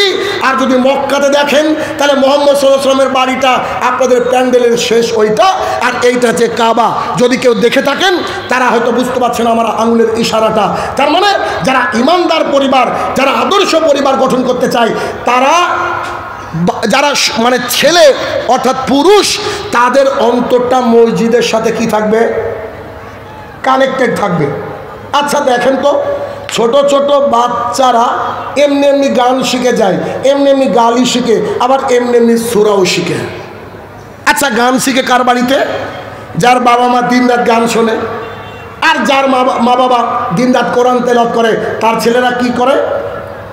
আচ্ছা এখানে একটা উদাহরণ দিতে গিয়ে আপনাকে একটু দিই, তাহলে আপনি বুঝতে পারবেন যে ইসলামিক পরিবার গঠন করা কত জরুরি, কতটা প্রয়োজন। আমি জলসা থেকে গেলাম, কে আমার স্ত্রী আমাকে বলছে তোমার ছেলেকে ডাকো, নাহলে আবার বিছানায় পেশাব করে ফেলবে। বাচ্চা ছেলে 11 বছর বয়স, বিছানায় পেশাব করে ফেলবে। আমি ছেলেকে গিয়ে বলছি, আব্বু উঠো। এক ডাকে আলহামদুলিল্লাহ ও উঠে চলে গিয়েছে বাথরুমে। আমি বাথরুম করে এসে শুয়েছি, দেখছি আমার ছেলে আসে না। ঘটনা কি? একটু পরে দেখছি পানি নাড়ার আওয়াজ। আমি বলছি, বেটা করছো কি? তো বলছে, আব্বু অজু করছি। আমি একটু মজা করে বলছি, তাহাজ্জুদ পড়বো নাকি? 11 বছরের ছেলে। আমি বলছি, তাহাজ্জুদ পড়বা নাকি? বলছে, কেন ফজর হয়নি নাকি? তো আমি বলছি, না ফজর হয়নি, এখন মধ্যরাত্রি। কি যে খুশি, এসে শুয়ে পড়লো। কেন? 7.5 বছর থেকে আজকে পর্যন্ত আমার ছেলের মসজিদে জামাত মিস হয়েছে, এটা আমার জানা নেই। 11 বছর বয়স। তো আমার এই সন্তানকে আমি সেদিন দেখেছি, ও ভেবেছে যে আব্বু তো রাতে একবারই ডাকে ফজরে, অত বোধহয় ফজর হয়ে গেছে। কথা কি বোঝাতে পারছি? আমার ছেলে সলাত আদায় করলে ও এইটা হয়তো বুঝে নিয়েছে, যদিও ওকে এখনো বুঝায়নি যে আমি কোনোদিনও মসজিদে গিয়ে সুন্নাত আদায় করি না, ফজরের সুন্নাত ওটা বাড়িতে আগে উঠে সুন্নাত আদায় করে তারপরে যাই। আমার ছেলেও তাই শিখেছে, অটোমেটিকলি তার মধ্যে একটা প্রবণতা চলে গেছে। এলাকার মানুষ দেখে বলছে, এতটুকু ছেলের উপরে এই লোকটা জুলুম করে। এই ফজরের সময়, এই কনকনে ঠান্ডার সময় ছেলেকে তুলে আমি আমার ছেলেকে বলছি, বেটা তোমার উপরে কে জুলুম হচ্ছে? আমার বেটা বলছে, তুমি না ডাকলেই তো জুলুম হবে। কেন? ও খুতবা শোনার বাপের মুখে যে আল্লাহ রাসূল সাল্লাল্লাহু আলাইহি ওয়াসাল্লাম বলেছে 7 বছর বয়স বলো আব্বু সোনা, ও আম্মু সোনা কলিজার টুকরা তুমি সালাত আদায় করো। 10 বছর বয়স যদি সালাত আদায় না করে তো মারো। আপনি আমি শুধুমাত্র ফজরে গেলাম, আমাদের সন্তানদেরকে নিয়ে গেলাম না, তাহলে এটা কি আদর্শ পরিবারের কোনো সাইন অ্যান্ড সিম্পটম হবে? হবে না। তাহলে কি বাড়ির বড় পুরুষদের ভালোবাসা থাকবে মুআল্লাকা ফিল মাসাজিদ, মানে মসজিদের সাথে অন্তরটা কি থাকবে, ঝুলে থাকবে। ওই যে আবু হুরায়রার বিখ্যাত হাদিস, আবু হুরায়রা রাদিয়াল্লাহু তাআলা আনহু বলেন রাসূল সাল্লাল্লাহু আলাইহি সাল্লাম বলেছেন, কিয়ামতের ভয়াবহ দিনে 7 শ্রেণীর মানুষ আল্লাহ তাআলার ছায়ার নিচে সমাসীন হবে। তারা কারা? তাদের মধ্যে এক শ্রেণীর মানুষ হচ্ছে যাদের অন্তরটা মসজিদের সাথে ঝুলে থাকে। এটা কেমন কথা শাহিনুর ভাই? জি, জোহর পড়ে আসার পর আধা ঘন্টা 1 ঘন্টা সময় পার হয়ে গিয়ে তার বৌমাকে বলছে, আম্মা দেখো তো বিটি কটা বাজে, আসরের কি ওয়াক্ত হয়ে গেল নাকি, মসজিদের মাইকটা কি খারাপ হলো নাকি, আজান যে শুনতে পেলাম না। বারবার করে যে লোকটা বলতে থাকে ওর অন্তরটা মসজিদে ঝুলে থাকে। তো বাড়ির যারা পুরুষ তারা কি করবে, অটোমেটিক্যালি সালাত আদায় করতে যাবে। এইটা দেখে তার সন্তান অটোমেটিক্যালি শিখবে। আজকে আমেরিকান গবেষকরা বলছে সন্তানকে যা শিখাবেন তা নাও শিখতে পারে, তো সন্তান তা শিখে যা আপনার কাছ থেকে দেখে অনুকরণ করে। ওরা ইমিটেশন করে, নকল করে, বান্দরের চেয়ে এক্সপার্ট ওরা। কেমন? আপনি যেমন করে চলবেন ওরাও কি করবে, ঠিক তেমন করে চলবে। আপনার প্যান্ট যদি পাখনের উপরে থাকে আপনার সন্তানেরও থাকবে। আপনি বলেন তো, ছেলের জন্য আমি ব্যাট কিনছি, বল কিনছি, ওর মধ্যে ঝামেলার মধ্যে একটা প্যান্ট কিনছি, যখন আমি শোরুম থেকে বেরিয়ে আসছি ছেলে বলছে আপু প্যান্ট কাটতে দেবো না। কথা বোঝেননি? মনে তো আছে আমার, না কেটে বাড়িতে নিয়ে যাবোই না। আমাকে বলছে আপু প্যান্ট কাটতে দেবো না। আমি বলছি ব্যাট আমার মনে আছে, তোমারও মনে আছে? বুঝেছি, এটা তো পরা যাবে না। তাহলে কি অন্তরটা ঝুলে থাকবে কার সাথে? মসজিদের সাথে। আপনার সন্তানকে নামাজের জন্য বলতে হবে না, বিশ্বাস করেন। আপনি যাওয়া শুরু করেন, আপনার সন্তানকে নিয়ে যান, দেখবেন এমনিও নামাজি তৈরি হয়ে যাবে। কিন্তু 18 বছরের ছেলেকে আজকে বলেন নামাজ পড়ার কথা, আপনার একবার মাড়ির দাঁতগুলো সাইজ করে দেবে, বলছে ফজরে ডিস্টার্ব করো তুমি আমাকে, হ্যাঁ এই কথা বলবে। অনেকে বাবা বলে না আমার সন্তানটা আমরা কথা শোনে না, বলে কি বলে না? এরা কাপুরুষ, ওরা নিজেরা নামাজ পড়ে না, ওদের সন্তান কি করে নামাজ পড়ে বলেন? 4 নম্বর পয়েন্ট, আদর্শ পরিবার গঠনের 4 নম্বর পয়েন্ট, বাড়ির যেসব মহিলা পুরুষ থাকবে সেই বাড়িতে প্রতিদিন কোরআন তেলাওয়াত হবে, সেই বাড়িতে ইসলামিক আলোচনা হবে, সেই বাড়িতে ডাইনিং টেবিলে খেতে বসে আদব কায়দা শেখাতে হবে। প্রতিদিন যতবার খেতে বসবেন ততবার আপনার সন্তান যদি বাম হাতে গ্লাস ধরে তাকে তখনই বলতে হবে আব্বু আম্মু আমার কলিজার টুকরা ডান হাতে ধরো, আব্বু আম্মু আমার কলিজার টুকরা ডান হাতে ধরো। যতবার খেতে বসবে অতবার আপনার সন্তানকে বলতে হবে। যদি কোনো একটা কেক বিস্কিট খেতে গিয়ে তার কিছু একটা পড়ে গিয়েছে, ওটা তুলতে গিয়ে বাম হাতে যেই ধরেছে আপনি বাম হাতে বাড়ি দিয়ে বলো আম্মু তুমি কি জানো না বাম হাতে শয়তান খায়। এভাবে যদি আপনি আপনার কলিজার টুকরাকে রেডি করেন দেখবেন ঘুমের মধ্যেও পানি পান করলে বলবে বিসমিল্লাহ। আমি সাক্ষী, বলে তো ঘুমের ঝুলে বলছে বিসমিল্লাহ। তাহলে কি সে বাড়িতে কোরআন তেলাওয়াত হবে। আর কোরআন এমন একটা গ্রন্থ যার মধ্যে শুধু বারাকার বারাকা, বারাকার বারাকা, বারাকার বারাকা। যখন সন্তান দেখবেন আমার আব্বা আম্মা কোরআন তেলাওয়াত করে, সেই সন্তানও একদিন কোরআন তেলাওয়াতকারী তৈরি হবে, হবে না? ইনশাল্লাহ হবে। তাহলে কি 4 নম্বর যে পয়েন্ট আপনাকে বললাম, আপনার আমার বাড়িতে কোরআন তেলাওয়াতকারী হতে হবে, জিকির আজকারকারী হতে হবে, এবং কেউ যদি কোনো কিছু ভুল করে এই ভুলগুলা থেকে শুধরে দিতে হবে। 5 নম্বর পয়েন্ট, আমাদের বাড়িতে যখন আমরা ঢুকবো বাড়ির মধ্যে আমাদের লোক থাক, তালা দিয়া থাক আর এমনি থাক, বাড়ির মধ্যে ঢুকতে গেলে যদি লোক থাকে তো বলতে হবে আসসালামু আলাইকুম, এই কথা বলে ঢুকতে হবে। আর যদি লোক না থাকে চাবিটাকে বের করে একটু জোরে বলতে হবে। কেন? সন্তানকে শেখানোর জন্য। তালার মধ্যে ঢুকিয়ে বলছেন বিসমিল্লাহ, চাবিটা পাক দিয়ে দেন, খুলে গেল দরজা। এখন ভিতরে ঢুকে বলছেন আসসালামু আলাইকুম ওয়া রাহমাতুল্লাহ, এ কথা বলে আপনি ঢুকছেন। কেন? বাড়িতে কেউ নাই মানে জিন আছে, বাড়িতে কেউ নাই মানে জিন আছে। আপনি বিসমিল্লাহ তারপরে আসসালামু আলাইকুম ওয়া রাহমাতুল্লাহি ওয়া বারাকাতুহু অথবা আসসালামু আলাইকুম এইটা বলে বাড়িতে ঢুকেন। বাড়িতে ঢুকেন, বাড়িতে যখন ঢুকবেন বিশ্বাস করেন আল্লাহ বরকত দিবেই দিবে। আমি আরও একটা উদাহরণ, দোয়া করবেন আমার পরিবারের জন্য। আমি উদাহরণ, আমি তোর পরে বাড়ি গিয়ে বসে থাকি না, যতটুকু পারি অতটুকু আমার নিজের পরিবারকে শেখাই বা যতটুকু বোঝার চেষ্টা করি, শরীয়ত বোঝানোর চেষ্টা করি। তবে আমি বলি, আমার ওই যে ওই ছোট্ট 6 বছরের মেয়ে যেদিন থেকে কথা বেরিয়েছে তার 6 থেকে 7 মাস পর আসসালামু আলাইকুম শিখেছিল, তো এখন পর্যন্ত বাড়িতে যদি 50 বার ঢুকে 50 বার সালাম দেয়। কেন? ওকে বলা আছে যে without saying salam you have no permission to enter your house. সালাম ছাড়া বাড়িতে ঢুকতে পারবে না। এখন আমার বাড়ি এখান থেকে 3 নম্বর রোড লাইট, আর আমার আব্বার বাড়ি এইটা, খালি ওর দাদার বাড়ি যাবে আর আসবে, যাবে আর আসবে।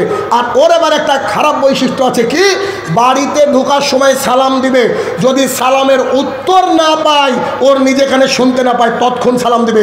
আর ওর আম্মুকে বলা আছে তুমি সাদে সাকত যেখানে দেখো সালামের উত্তর দিও। ওর আম্মু বলছে তুমি ফতোয়া দাও, তুমি বলেছো আমার কথাও নাকি আওরাত ঢেকে রাখতে হবে, পাড়ার লোক না শুনে। আমি যদি সাদে রান্না করি তো তোমার মেয়েকে 50 বার ঢুকলে 50 বার সালাম দিব, যদি আমার সালামের উত্তর পাড়ার লোক শুনবে হবে কি? বুঝেননি কথা? এই কয়েকদিন আগে এক মজার ঘটনা ঘটেছে। ঘটনা কি, আমি বাড়িতে ঢোকার সময় বলছি আসসালামু আলাইকুম রহমতুল্লাহ, আমার মেয়ে বলছে ওয়ালাইকুম আসসালাম রহমতুল্লাহ। বাড়িতে ঢুকে মেয়েকে খুঁজে পাচ্ছি না, কি ব্যাপার? দেখছি বাথরুমের মধ্যে। আমি বলছি আম্মু কোথায়? আব্বু বাথরুমে হাবু করছি। আমি ইন্নালিল্লাহ। কেন আব্বু, কি হলো? কিছু না, তুমি বাথরুম সারো, বাথরুম ক্লিয়ার করে আসো।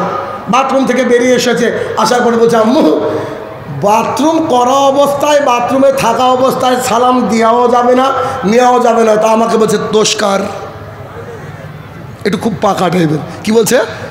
দোষকার। আমি মানে কই শিখাওনি তো। আমি যে দুঃখিত, I am really very sorry, আমি দুঃখিত, দোষ আমার আম্মু। আচ্ছা আজকে তো বুঝলাম, বলছে ইনশাল্লাহ এরপর থেকে হবে না। বুঝেননি কথা? তাহলে বিষয়টা হচ্ছে সালাম দিলে বারাকা হয়, শুধু বড় বারাকা বাড়ে না। সালাম একটা এমন একটা জিনিস, রাসূল সাল্লাল্লাহু আলাইহি সাল্লাম বলছে তোমরা যদি জান্নাতে যেতে চাও ঈমান লাগবে, আর ঈমানদার হতে গেলে ভালোবাসা লাগবে। আমি কি তোমাদেরকে বলবো কি করলে ভালোবাসা সৃষ্টি হয়? তখন মুহাম্মদ সাল্লাল্লাহু আলাইহি সাল্লাম বলছে যাকে দেখবা পরিচিত অপরিচিত তাকে সালাম দাও, তাকে সালাম দাও। দেখবেন সালামের মাধ্যমে কিন্তু অন্তরটাকে আল্লাহ তাআলা প্রশস্ত করে দেয়, ভালোবাসা সৃষ্টি করে দেয়। তাহলে 5 নম্বর পয়েন্ট, আদর্শ পরিবার। আপনি আজকে বাড়িতে ঢোকার সময় সালাম ছাড়া ঢুকবেন না, বলেন ইনশাআল্লাহ। ইনশাআল্লাহর আওয়াজ জোরে হলো না ভাই। যদি একটু একটু লজ্জা লাগবে, আমি দেখেছি এমন লোক আছে গোটা দুনিয়াকে সালাম দেয়, নিজের বউকে সালাম দেয় না। আছে না নাই? তা আমি তাদেরকে ধরে বলেছি যে আসসালামু আলাইকুম ওয়া রাহমাতুল্লাহি ওয়া বারাকাতুহু, এটার মানে যদি তোমরা জানতা তো নিজের বউকে আগে দিতা, ঠিক না? আল্লাহর এই যে শান্তি, আল্লাহর রহমত, আল্লাহর বারাকাত তোমার উপরে নাজিল হোক, এটা আমাদের স্ত্রীর উপরে চায় না? বলেন আজকে গিয়ে স্ত্রীকে সালাম দেব ইনশাআল্লাহ, ইনশাআল্লাহ। স্ত্রী যদি বাইচান্স বলে কে গো তোমাকে মৌলবি করে পাঠালো নাকি, তাও বলবা যে শোনো মৌলবি না, আজকের পর থেকে তুমিও আমাকে সালাম দিবা, আমিও তোমাকে সালাম দিব, তাহলে ইনশাআল্লাহ আমাদের পরিবারে বারাকা নাজিল হবে। 5 নম্বর। 6 নম্বর পয়েন্ট, যেটা আমার আজকে টপিক আলোচনার, আদর্শ পরিবার ও পর্দার বিধান। এটা দেওয়া উচিত হয়নি, কেননা আদর্শ পরিবারের মধ্যেই পর্দার বিধান চলে আসবে। 6 নম্বর পয়েন্ট হচ্ছে নারীরা যারা থাকবে সাবালিকা হয়ে যাওয়ার পর, তারা যদি বাড়ির গেটটাকে ক্রস করে তাদেরকে বোরকা পরতে হবে, জিলবাব পরতে হবে, হিজাব পরতে হবে। এই ফারাক্কায় এই যেখানে বসে বক্তৃতা করছি, বলেন তো কত % মহিলা বোরকা পরে আপনাদের সমাজে? হ্যাঁ, 100-তে 10%। 10% হবে না। শোনেন, কোরআন এবং সুন্নাহ বলবো, তার আগে একটা কথা বলি। দেখেন তো, যে একটা ভালো শিক্ষক আপনার ক্লাসে পড়াচ্ছে, কয়েকবার বলেছে শিক্ষক একটা বিষয়ের উপরে, কয়েকবার বলার পরে যে ছাত্রটা ধরতে পেরেছে তাকে আমরা বুদ্ধিমান বলি কি বলি না? বুঝতে পারেননি? একটা স্যার স্কুলে পড়াচ্ছে, ছেলে মেয়েদেরকে বলছে তোমরা কি বুঝতে পারলা? একজন ছেলে উঠে একজন মেয়ে উঠে, স্যার আরেকবার বুঝান না। আরেকবার বুঝিয়ে দেওয়া হয়েছে। বুঝিয়ে দেওয়ার পর বলছে তোমাদের কি কারো অসুবিধা আছে? তো বলছে আলহামদুলিল্লাহ আমরা বুঝতে পেরেছি। তো যারা একবারে দুবারে বুঝতে পারে তারা কি বুদ্ধিমান না? বুদ্ধিমান না? বুদ্ধিমান তো। এবার আমাকে বলেন তো, পর্দার কথা পৃথিবীর প্রত্যেক আলেমই বলে পর্দা করা ফরজ, পর্দা না করলে ওই দেহ জান্নাতে যাবে না, পর্দা না করলে একটা সমাজ ধ্বংস হয়, পর্দা না করলে একটা সমাজ পাপের মধ্যে লিপ্ত হয়। এই কথাগুলা কি আলেমরা বলে কি বলে না? দিন রাত আপনি আপনার মেয়ে শুনছে, আপনার স্ত্রী শুনছে, আপনার মা শুনছে, শোনার পরেও যারা পর্দা করে না তাদেরকে মানসিক হাসপাতালে ভর্তি করা উচিত। This is my advice. কথা বুঝেননি? এদেরকে মানসিক হসপিটালে ভর্তি করা উচিত। কেন? তাদেরকে ক্লিয়ার কাট বলা হচ্ছে কোরআনে। আল্লাহ তাআলা বলছেন 33 নম্বর সূরা আহজাব আয়াত নম্বর 33, আল্লাহ সুবহানাহু ওয়া তাআলা বলছেন নারীরা তোমরা বাড়ির মধ্যে থাকো, খবরদার জাহালাতের যুগের মতো নিজেকে এক্সপোজ করিও না, দেখিয়ে বেরিও না। বিখ্যাত একজন ব্যক্তিত্ব মিস্টার সালাদিন, তিনি বলছেন if you want to destroy your society without war food their adultery, তোমরা যদি একটা সমাজকে ধ্বংস করতে চাও যুদ্ধ ছাড়া, তাহলে সেই সমাজে নারীদের পোশাক খুলে নাও। আবু হুরায়রা রাদিয়াল্লাহু তাআলা বলেন রাসূল সাল্লাল্লাহু আলাইহি সাল্লাম বলেছেন তোমরা টাকা থেকে বেঁচে থাকো, নারী থেকে বেঁচে থাকো, টাকা থেকে বেঁচে থাকো, নারী থেকে বেঁচে থাকো, টাকা থেকে বেঁচে থাকো, নারী থেকে বেঁচে থাকো। কেন? বনি ইসরাঈলদের মধ্যে প্রথম ফিতনা শুরু হয়েছিল নারী দিয়ে।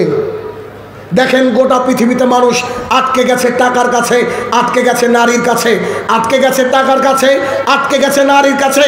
এরা সামাজিকভাবে পাপ করে, এরা তো পাপে জর্জরিত হয় তাদের শরীর দেখিয়ে জাতিকেও পাপ করায়।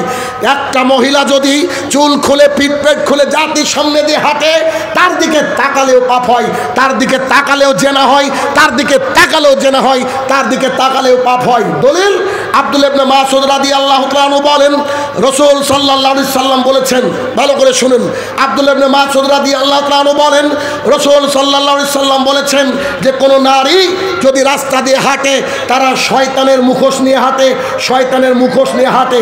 তার মানে প্রত্যেক পুরুষ যে এই পুরুষ নারীদের দিকে তাকায় আর প্রত্যেক নারীকে তার ভালো লাগে। কথা বোঝা গেল? তাহলে কি শয়তানের বেশে আসে, শয়তানের বেশে যায়।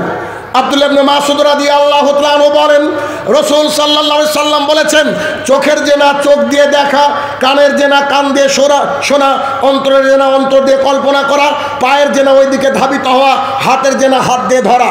আজকে আপনারা যতজন মানুষ এসেছেন আমি সহ, রাস্তায় আস্তে আস্তে যদি কোনো সেজে গুজে কোনো নারীকে দেখি তাহলে কি আমাদের অন্তরে কল্পনা আসবে না? আসবে না? কেউ আছেন আসবেন এরকম? যদি কেউ বলে আমার অন্তরে কল্পনা আসবে না, তো বলবো আপনি যৌন রোগ বিশেষজ্ঞ দেখান।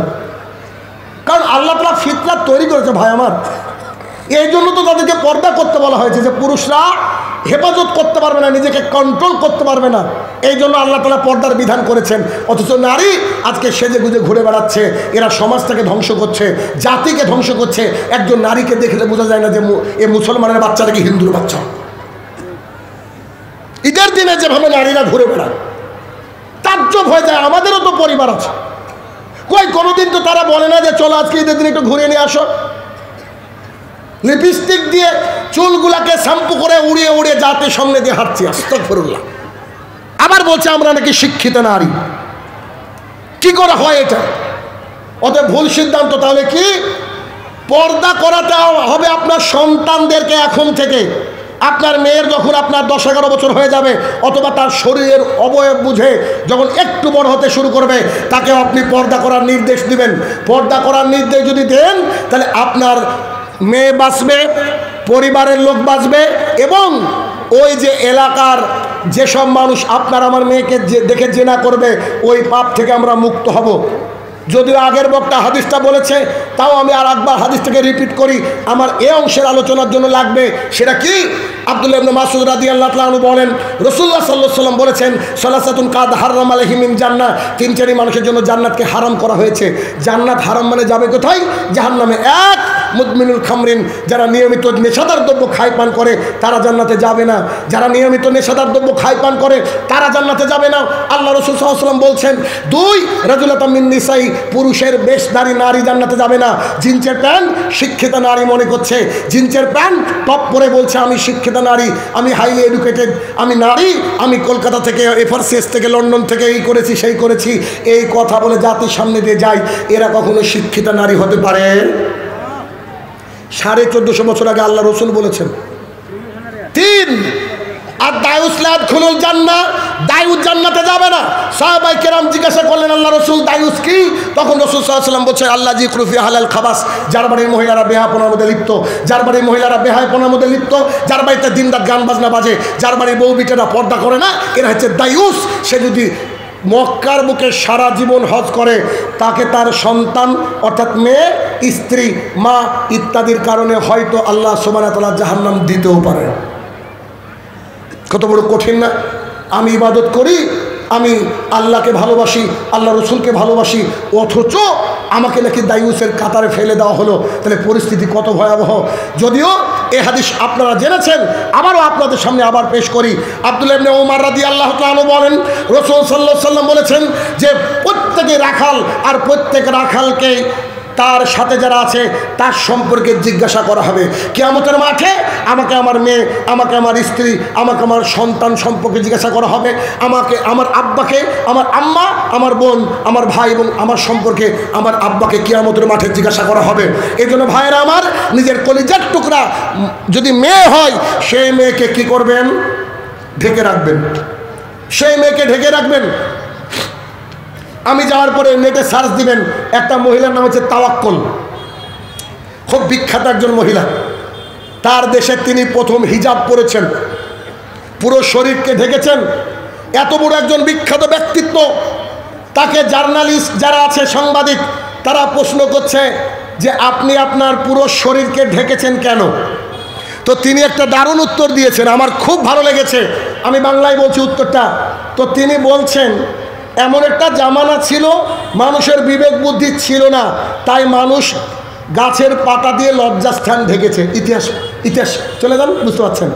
3-4 ইতিহাস পড়েছেন। তারপরে একটু বুদ্ধি হলো, গাছের ছাল দিয়ে ঢাকলো।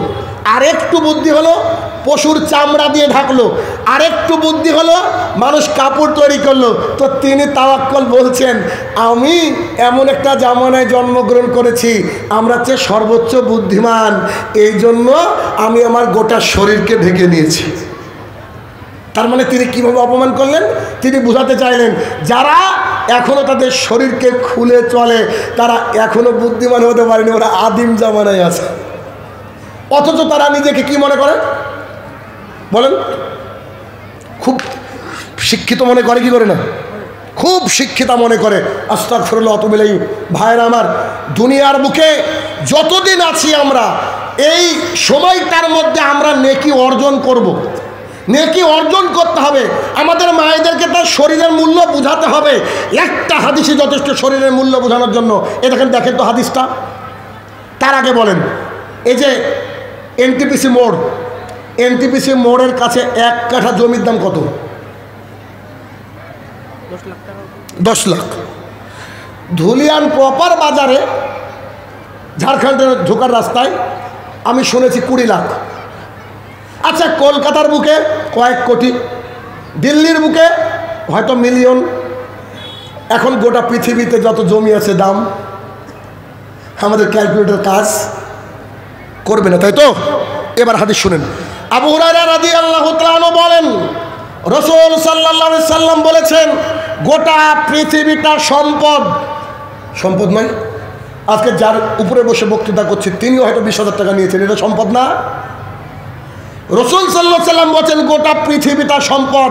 তার মধ্যে সবচেয়ে দামি সম্পদের 1 নম্বর সম্পদ হচ্ছে আলমারাতুস সালিহা, নেককার বউ। আমি যদি এই মোবাইলটা দিয়ে বলি এটা একটা সোনার টুকরো, এটার দাম হচ্ছে 5 লাখ টাকা। এই মোবাইলটাকে কেউ উঠানে ফেলে রাখবেন?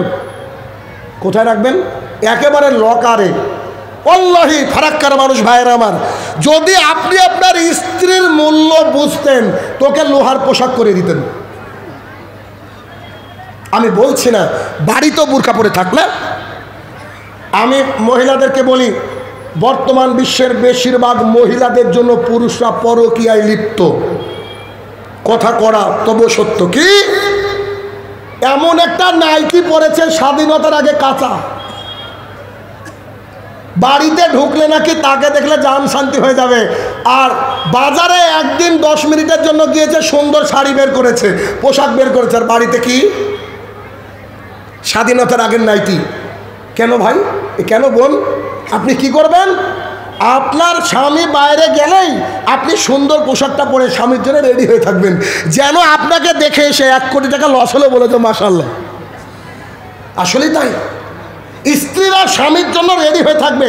এটা কি আপনার আমার মুখের কথা না? দেখেন আম্মাজান আয়েশা রাদিয়াল্লাহু তাআলা আনহা বলেন, আল্লাহ রাসূল সাল্লাল্লাহু আলাইহি ওয়াসাল্লাম যখন যুদ্ধে যেতেন, যুদ্ধ থেকে ফিরতেন, আমরা বুঝতে পারতাম ফিরে আসছে, আমি আয়েশা সুন্দর করে সেজে বসে থাকতাম। মাইমুনা রাদিয়াল্লাহু তাআলা আনহা বলেন, মুহাম্মদ সাল্লাল্লাহু আলাইহি ওয়াসাল্লাম যেদিন আমার ঘরে আসতেন আমি সুন্দর করে সেজে বসে থাকতাম। তাহলে কি একজন নারী তার পুরুষের জন্য সাজবে? আমাদের সমাজ একেবারে উল্টো। কি বিয়ে বাড়িতে গিয়েছে সুন্দর শাড়ি পরে, আর বাড়িতে থাকে সবচেয়ে খারাপ শাড়ি পরে। অতএব নারীকে বলতে হবে, তোমাকে আমি পোশাক কিনে দিয়েছি, তুমি সুন্দর সুন্দর পোশাক পরে আমার সামনে থাকো। যদি চাও তো তুমি টপ পরো, আপত্তি নাই। কোথায়? বাড়ির মধ্যে। তুমি যদি মনে করো যে বাজারে একান্তই যেতে হবে, you have to cover yourself properly, তোমাকে পুরো শরীরটাকে ঢেকে নিতে হবে। তুমি পৃথিবীর সবচেয়ে দামি সম্পদ। আমি মহারানা দিয়ে, আমি খেতে দিয়ে, আমি তেল জল দিই, আমি তোমাকে টাকা দিয়ে একেবারে গোটা পৃথিবীর মধ্যে সুখে রাখার চেষ্টা করছি। তুমি আমার এমন নারী, পৃথিবীর সবচেয়ে দামি। তুমি বাইরে যাবা, তুমি বোরখা ছাড়া যাবা কেন? শেখ নাসিরউদ্দিন আলবানী রহমতুল্লাহ আলাইহি তিনি তার শেষ বয়সে এসে বলছে, আমি আমার উপরে সবচেয়ে বড় ফিতনা মনে করি নারী ফিতনা। বিশ্বাস করেন পুরুষের জন্য এর চেয়ে বড় ফিতনা আর আল্লাহর জমিনে নাই। আরে নাবিকে পর্যন্ত ফাঁসানোর চেষ্টা করেছে মিশরের ওই সামগ্রী, মনে পড়ে না আপনার কথা? আপনি চিন্তা করে দেখেন, নাবিকে তারা ছাড়েনি, তাহলে আপনাকে আমাকে কি করে ছাড়বে মহিলারা? অতএব ভাইয়েরা আমার, আরও একটা হাদিস শুনেন। আব্দুল্লাহ ইবনে মাসউদ রাদিয়াল্লাহু তাআলা আনহু বলেন, রাসূল সাল্লাল্লাহু আলাইহি ওয়াসাল্লাম বলেছেন, নারীরা যখন বাইরে যাওয়ার জন্য রেডি হয়, শয়তান তাকে ক্ষিপ্ত করে তোলে। শয়তান বলে, ওড়নাটা এখানে রেখো না, চুলগুলোকে একটু এলোমেলো করো, জাতির সামনে হাঁটো, তোমাকে মানুষ ভালো বলবে। শয়তান এতটা কাজ করেছে যে দেখেন, আমরা 3 রাত যারা বক্তা আছি, আলেম ওলেমা রয়েছে, দিন রাতে পর্দার ব্যাপারে বলছে, তবুও কি ওড়না ফিরে আসছে না। কিন্তু তারা ঠিক পশ্চিমা কালচার দেখে কি করেছে, নারীদের ফাঁদে পা দিয়ে এখন আপনার মেয়ে কলেজে যাচ্ছে, গিয়ে তার ছেলে বন্ধুর সাথে মিশছে। পরিস্থিতি কত ভয়াবহ! তাহলে কি, এটা 5 নম্বর পয়েন্ট ছিল। 6 নম্বর পয়েন্ট খুবই গুরুত্বপূর্ণ। আপনার সন্তান যখন একটু একটু বড় হবে, আপনার সন্তান মানে ছেলে অথবা মেয়ে, তারা যখন নিজের ঘরে থাকবে, আপনি সন্তানকে সালাম দিয়ে যে কোনো মুহূর্তে ঘরে ঢুকবেন। আবার বুঝেন, আপনি সন্তানকে মোবাইল তো দিবেন না, যে কোনো মুহূর্তে সালাম দিয়ে ঢুকে একটু জড়িয়ে ধরে বলবেন, আম্মু কি অবস্থা বেটি, ভালো আছো? তোমার কি একা একা লাগছে? তোমার কি খারাপ লাগছে? তোমার আব্বু তোমার বন্ধু, তোমার আম্মু তোমার বন্ধু, তুমি বলো আম্মা, তুমি বলো আব্বু। ছেলে মেয়েকে নিজে সময় দিন, নইলে ছেলে মেয়ে বাড়ির থেকে নষ্ট হয়ে যাবে। আর আমাদের দেশের সরকার, খাস করে পশ্চিমবঙ্গের সরকার চায় না যে আমাদের জেনারেশন উন্নত হোক। কেন চায় না? 11 বছরের ছেলে যার কানে মুখে কাম যন্ত্রণায় পরিপূর্ণ, তার হাতে অ্যান্ড্রয়েড মোবাইল দিলে ও কি ডক্টর জাকির নাকের লেকচার দেখবে? হ্যাঁ, 11 পাস করলে নাকি তাকে অ্যান্ড্রয়েড মোবাইল কেনার টাকা দিচ্ছে। ওর মা যদি বলে, আম্মু আব্বু তুমি অ্যান্ড্রয়েড কিনো না, টাকাটা রাখি, বুঝো আমাকে আমাদের দিদি দিয়েছে টাকা কি মোবাইল কেনার জন্য। আচ্ছা বলেন তো, জিওর নেট ফ্রি, আর ওই মহিলা রাত্রিবেলায় কি করবে? জেনা করবে না? জেনা তো এটার মাধ্যমে সহজ হয়ে গেছে ভাইয়ের আমার। ছেলে মেয়েকে মোবাইল দিয়েন না পারতপক্ষে, আর ছেলে মেয়ের ঘরে যান, খোঁজ নেন, তাদের সাথে বসেন, তাদেরকে সময় দেন। যদি না দেন, ভবিষ্যতে আপনার আমার পরিবার আদর্শ পরিবার হবে না। আদর্শ আদর্শ পরিবার হবে না। 6 নম্বর পয়েন্ট। 7 নম্বর পয়েন্ট হচ্ছে সন্তানকে শিখান হালাল রুজি ইনকাম করতে হবে অ্যাট এনি কস্ট। যদি ইচ্ছা হয় আমার হারাম রুজি খাওয়ার, তো আমি ওই হারাম রুজি থেকে যে কোনো মূল্যে বেঁচে থাকার জন্য যদি ভ্যান চালাতে হয়, রিক্সা চালাতে হয়, কেরালা যেতে হয়, দিল্লি বোম্বে যেতে হয়, আমরা যাওয়ার জন্য প্রস্তুত। কিন্তু হারাম রুজি খাওয়া যাবে না। কেমন? আমার বাড়িতে একজন আমার খুব কাছের মানুষ এক বাটি গোস্ত দিয়ে গিয়েছে, ডাইনিংয়ে রাত্রিবেলায় খেতে বসেছি, আমার ছেলে 2টা টুকরা গোস্ত নিয়ে নিয়েছে। ও আবার বাচ্চা ছেলে তো এখন মাছ গোছ ছাড়া খায় না, জানেন তো, আগে নিয়ে নিয়েছে। আমরা সবজি দিয়ে ভাত খাচ্ছি, আমি বলছি গোস্তটা কে দিয়েছে? তা আমার স্ত্রী বলছে অমুক দিয়েছে। আমি বললাম এটা জবাই কে করেছে? তো বলছে অমুক। আমার ছেলে সঙ্গে সঙ্গে মুখ থেকে টুকরা বের করে বলছে আস্তাগফিরুল্লাহ। কেন? যে লোক জবাই করেছে ও যে নামাজ পড়ে না, আমার ছেলে দেখে। তার মানে কি? যে ব্যক্তি সলাত আদায় না করে গোস্ত জবাই করে, এর গোস্ত খাওয়া জায়েজ নয়। চিন্তা করেন, এতটুকু ছেলে দোকানে গিয়ে ওরা আম্মু যদি পাঠায় পোলট্রি মুরগির গোস্ত আনতে, তো বলে যে জবাই করা আছে, তো আছে, আমি জবাই করে নিব, দিবেন না অন্য দোকানে যাব। তো যে বাপ আয় তুই জবাই করে নে। অত বড় লোকটা লজ্জা লাগে না ওর? ও দোকানে বসে নামাজ পড়ে না, অথচ আমার ছেলেকে বিসমিল্লাহ আল্লাহু আকবার বলে জবাই করে। কেন? 5 ওয়াক্ত নামাজ পড়ে। তাহলে কি হারাম যে খাওয়া যাবে না, হারাম যে খাওয়া যাবে না, এই বিষয়টা তাদের পরিবারকে বোঝাতে হবে। এই যে হ্যাপি বার্থডে, বুঝলেন না? হ্যাপি বার্থডে, এই হ্যাপি বার্থডে এটা চলবে না, এটা ইহুদি খ্রিস্টানদের নীতি। তাই আমাদেরকে করতে হবে কি, এই আমরা যেন হারাম খরিতার রাস্তায় না যাই, আমরা যেন হারাম খরিতা না করি, সেই বিষয়ে আমাদেরকে ধ্যান দিতে হবে। সর্বোপরি আলোচনার শেষের দিকে এসে যতটুকু আপনাদেরকে বোঝাতে চাইছি বা বলতে চাইছি, ভাইয়ের আমার, পৃথিবীর বুকে যতদিন আছেন, পৃথিবীর বুকে যতদিন আছেন, যদি সন্তান সুসন্তান তৈরি করে না যান, আপনার কবরটা হবে বিভীষিকাময়। কবরটা কি হবে? কি বললাম? বিভীষিকাময়। ভাইয়ের আমার, 1 মিনিট একটা হৃদয় বিদারক ঘটনা আপনাকে বলবো। সেটা কি? আমাদের এলাকার এক লোক চরম লেভেলের বিরোধিতা করেছিল যখন হক প্রচার করি আমি সৌদি আরব থেকে আসার পর। আমি আমার এলাকায় প্রথম আমিন বলা শুরু করেছি, বুকে হাত বাঁধা শুরু করেছি, আমাকে মসজিদ থেকে বের করে দেওয়া হয়েছে।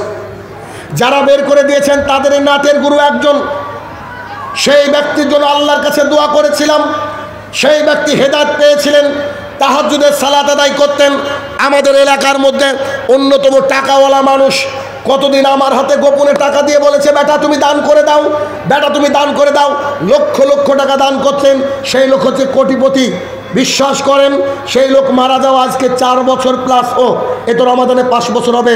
13ই রমাদান মারা গিয়েছিল। কোনো এক রমাদানে আমার হাতের শেষ পানিটুকু খেয়ে মারা গিয়েছে। আমি নিজে হাতে তাকে কবর দিয়েছি, আমরা নিজে জানাজা করেছি। সেই ব্যক্তির 3 সন্তান, 2টা ছেলে, 1টা মেয়ে। তার বাবা মারা যাওয়ার পর আজকের ডেট পর্যন্ত 1 টাকা দান করেছে, এই দৃষ্টান্ত দিতে পারবে না। অথচ তাহাজ্জুদ গুজারি দাড়িওয়ালা লোক ছিল। ছেলে মেয়ে কাউকে মানুষ করতে পারেনি। সন্তান একবার বাবার কবরের সামনে গিয়ে যে দোয়া করবে, এতটুকু তারা করে না। 2 সন্তান এখন নেশাদার দ্রব্য পান করে। বাবার অঢেল আছে, নেশাদার দ্রব্য পান করে। অথচ সেই কাকাটা আমার পাড়া প্রতিবেশী কাকা, তার জন্য আমার বাড়ির থেকে জলঙ্গি বাজারে যাওয়ার 2টা রাস্তা, একটা বর্ডার রোড আর একটা হচ্ছে আপনার মেন রোড। আমি সে মারা যাওয়ার পর থেকে বর্ডার রোড ছাড়া মেন রোড দিয়ে বাজারে যায়নি। কেন জানেন? তার কবরটা পার হওয়ার সময় তার জন্য দোয়া করবে এই জন্য। ভাইরা আমার, সন্তানকে তৈরি করে যান।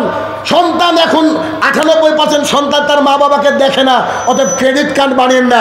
সন্তানকে খালি এইটুকু শেখান, বেটা সবসময় নামাজের মধ্যে পড়বা রাব্বির হামহুমা কামা রাব্বায়ানি সগীরা। বাস, আমি যদি মারা যায় বেটা, একবার তুমি 2 হাত আল্লাহর দরবারে তুলে, আল্লাহর দিকে 2 হাত তুলে আমার কবরের সামনে দাঁড়িয়ে একটু কান্না করো বেটা। আমার কবরে যদি আল্লাহ তাআলার ফেরেশতারা আযাবের মশগুল থাকে, তো আল্লাহ সুবহানাহু ওয়া তাআলা যেন আমাকে আযাব থেকে উদ্ধার করে, তার জন্য দোয়া করো। তাহলে আপনি আপনার সন্তানকে তৈরি করতে গেলে এভাবেই তৈরি করতে হবে। এভাবেই যদি আদর্শ পরিবার আপনি গঠন করতে পারেন, তাহলে সমাজ উন্নততর জায়গায় যাবে, নইলে সমাজ উন্নততর জায়গায় যাবে না। আশা করছি বুঝতে পেরেছেন। আমার টাইম শেষ, কারণ আমি হচ্ছি সেই মানুষ আজ পর্যন্ত কোনো টপিকের উপরে ছাড়া আলোচনা করতে পারি না। যে টপিক দিয়ে দেওয়া হয় ওই টপিকে আমার আলোচনা হয়, কমিটি না দিলেও আমি একটা টপিক বানিয়ে নিই। যেমন কালকে আপনার চাচলে প্রোগ্রাম, ওরা টপিক দেয়নি, আমাকে বানাতে হবে। কথা বুঝেন? 1 2 নম্বর পয়েন্ট, আমাকে যদি বলেন 30 মিনিট আলোচনা করেন, আমি 88 ছাড়া মানুষ, বুঝেননি? আমি এরকম, আমি সময়কে এক্সিট করি না। হে আমার প্রতিপালক, এতক্ষণ যা বললাম মাবুদ, শুধুমাত্র আমার এই ভাই আমাদের নিজেরকে শুধরানোর জন্য আল্লাহ এই সব থেকে আমরা যেন উপকার লাভ করতে পারি, আল্লাহ তুমি সেই তৌফিক আদা করো, আল্লাহুম্মা আমিন। হে আমার প্রতিপালক, আমরা প্রত্যেকে যেন একটা আদর্শ পরিবার তৈরি করে তারপরে মৃত্যুবরণ করতে পারি, আল্লাহ তুমি সেই তৌফিক আদা করো, আল্লাহুম্মা আমিন। হে আমার প্রতিপালক, আমাদের সন্তান সন্ততিকে দিনের পথে আসার তৌফিক আদা করো, আল্লাহুম্মা আমিন। হে আমার প্রতিপালক, আমাদের স্ত্রী মেয়েদেরকে যেন বোরখা পরাতে পারি, আল্লাহ তুমি সেই তৌফিক আদা করো, আল্লাহুম্মা আমিন। হে আমার প্রতিপালক, যারা কবরের তলে শায়িত জানি না কি হালে রয়েছে, তারা যদি ক্ষমার যোগ্য হয়, আল্লাহ তাদেরকে তুমি ক্ষমা দান করো, আল্লাহুম্মা আমিন। আসসালামু আলাইকুম ওয়া রাহমাতুল্লাহি ওয়া বারাকাতুহু।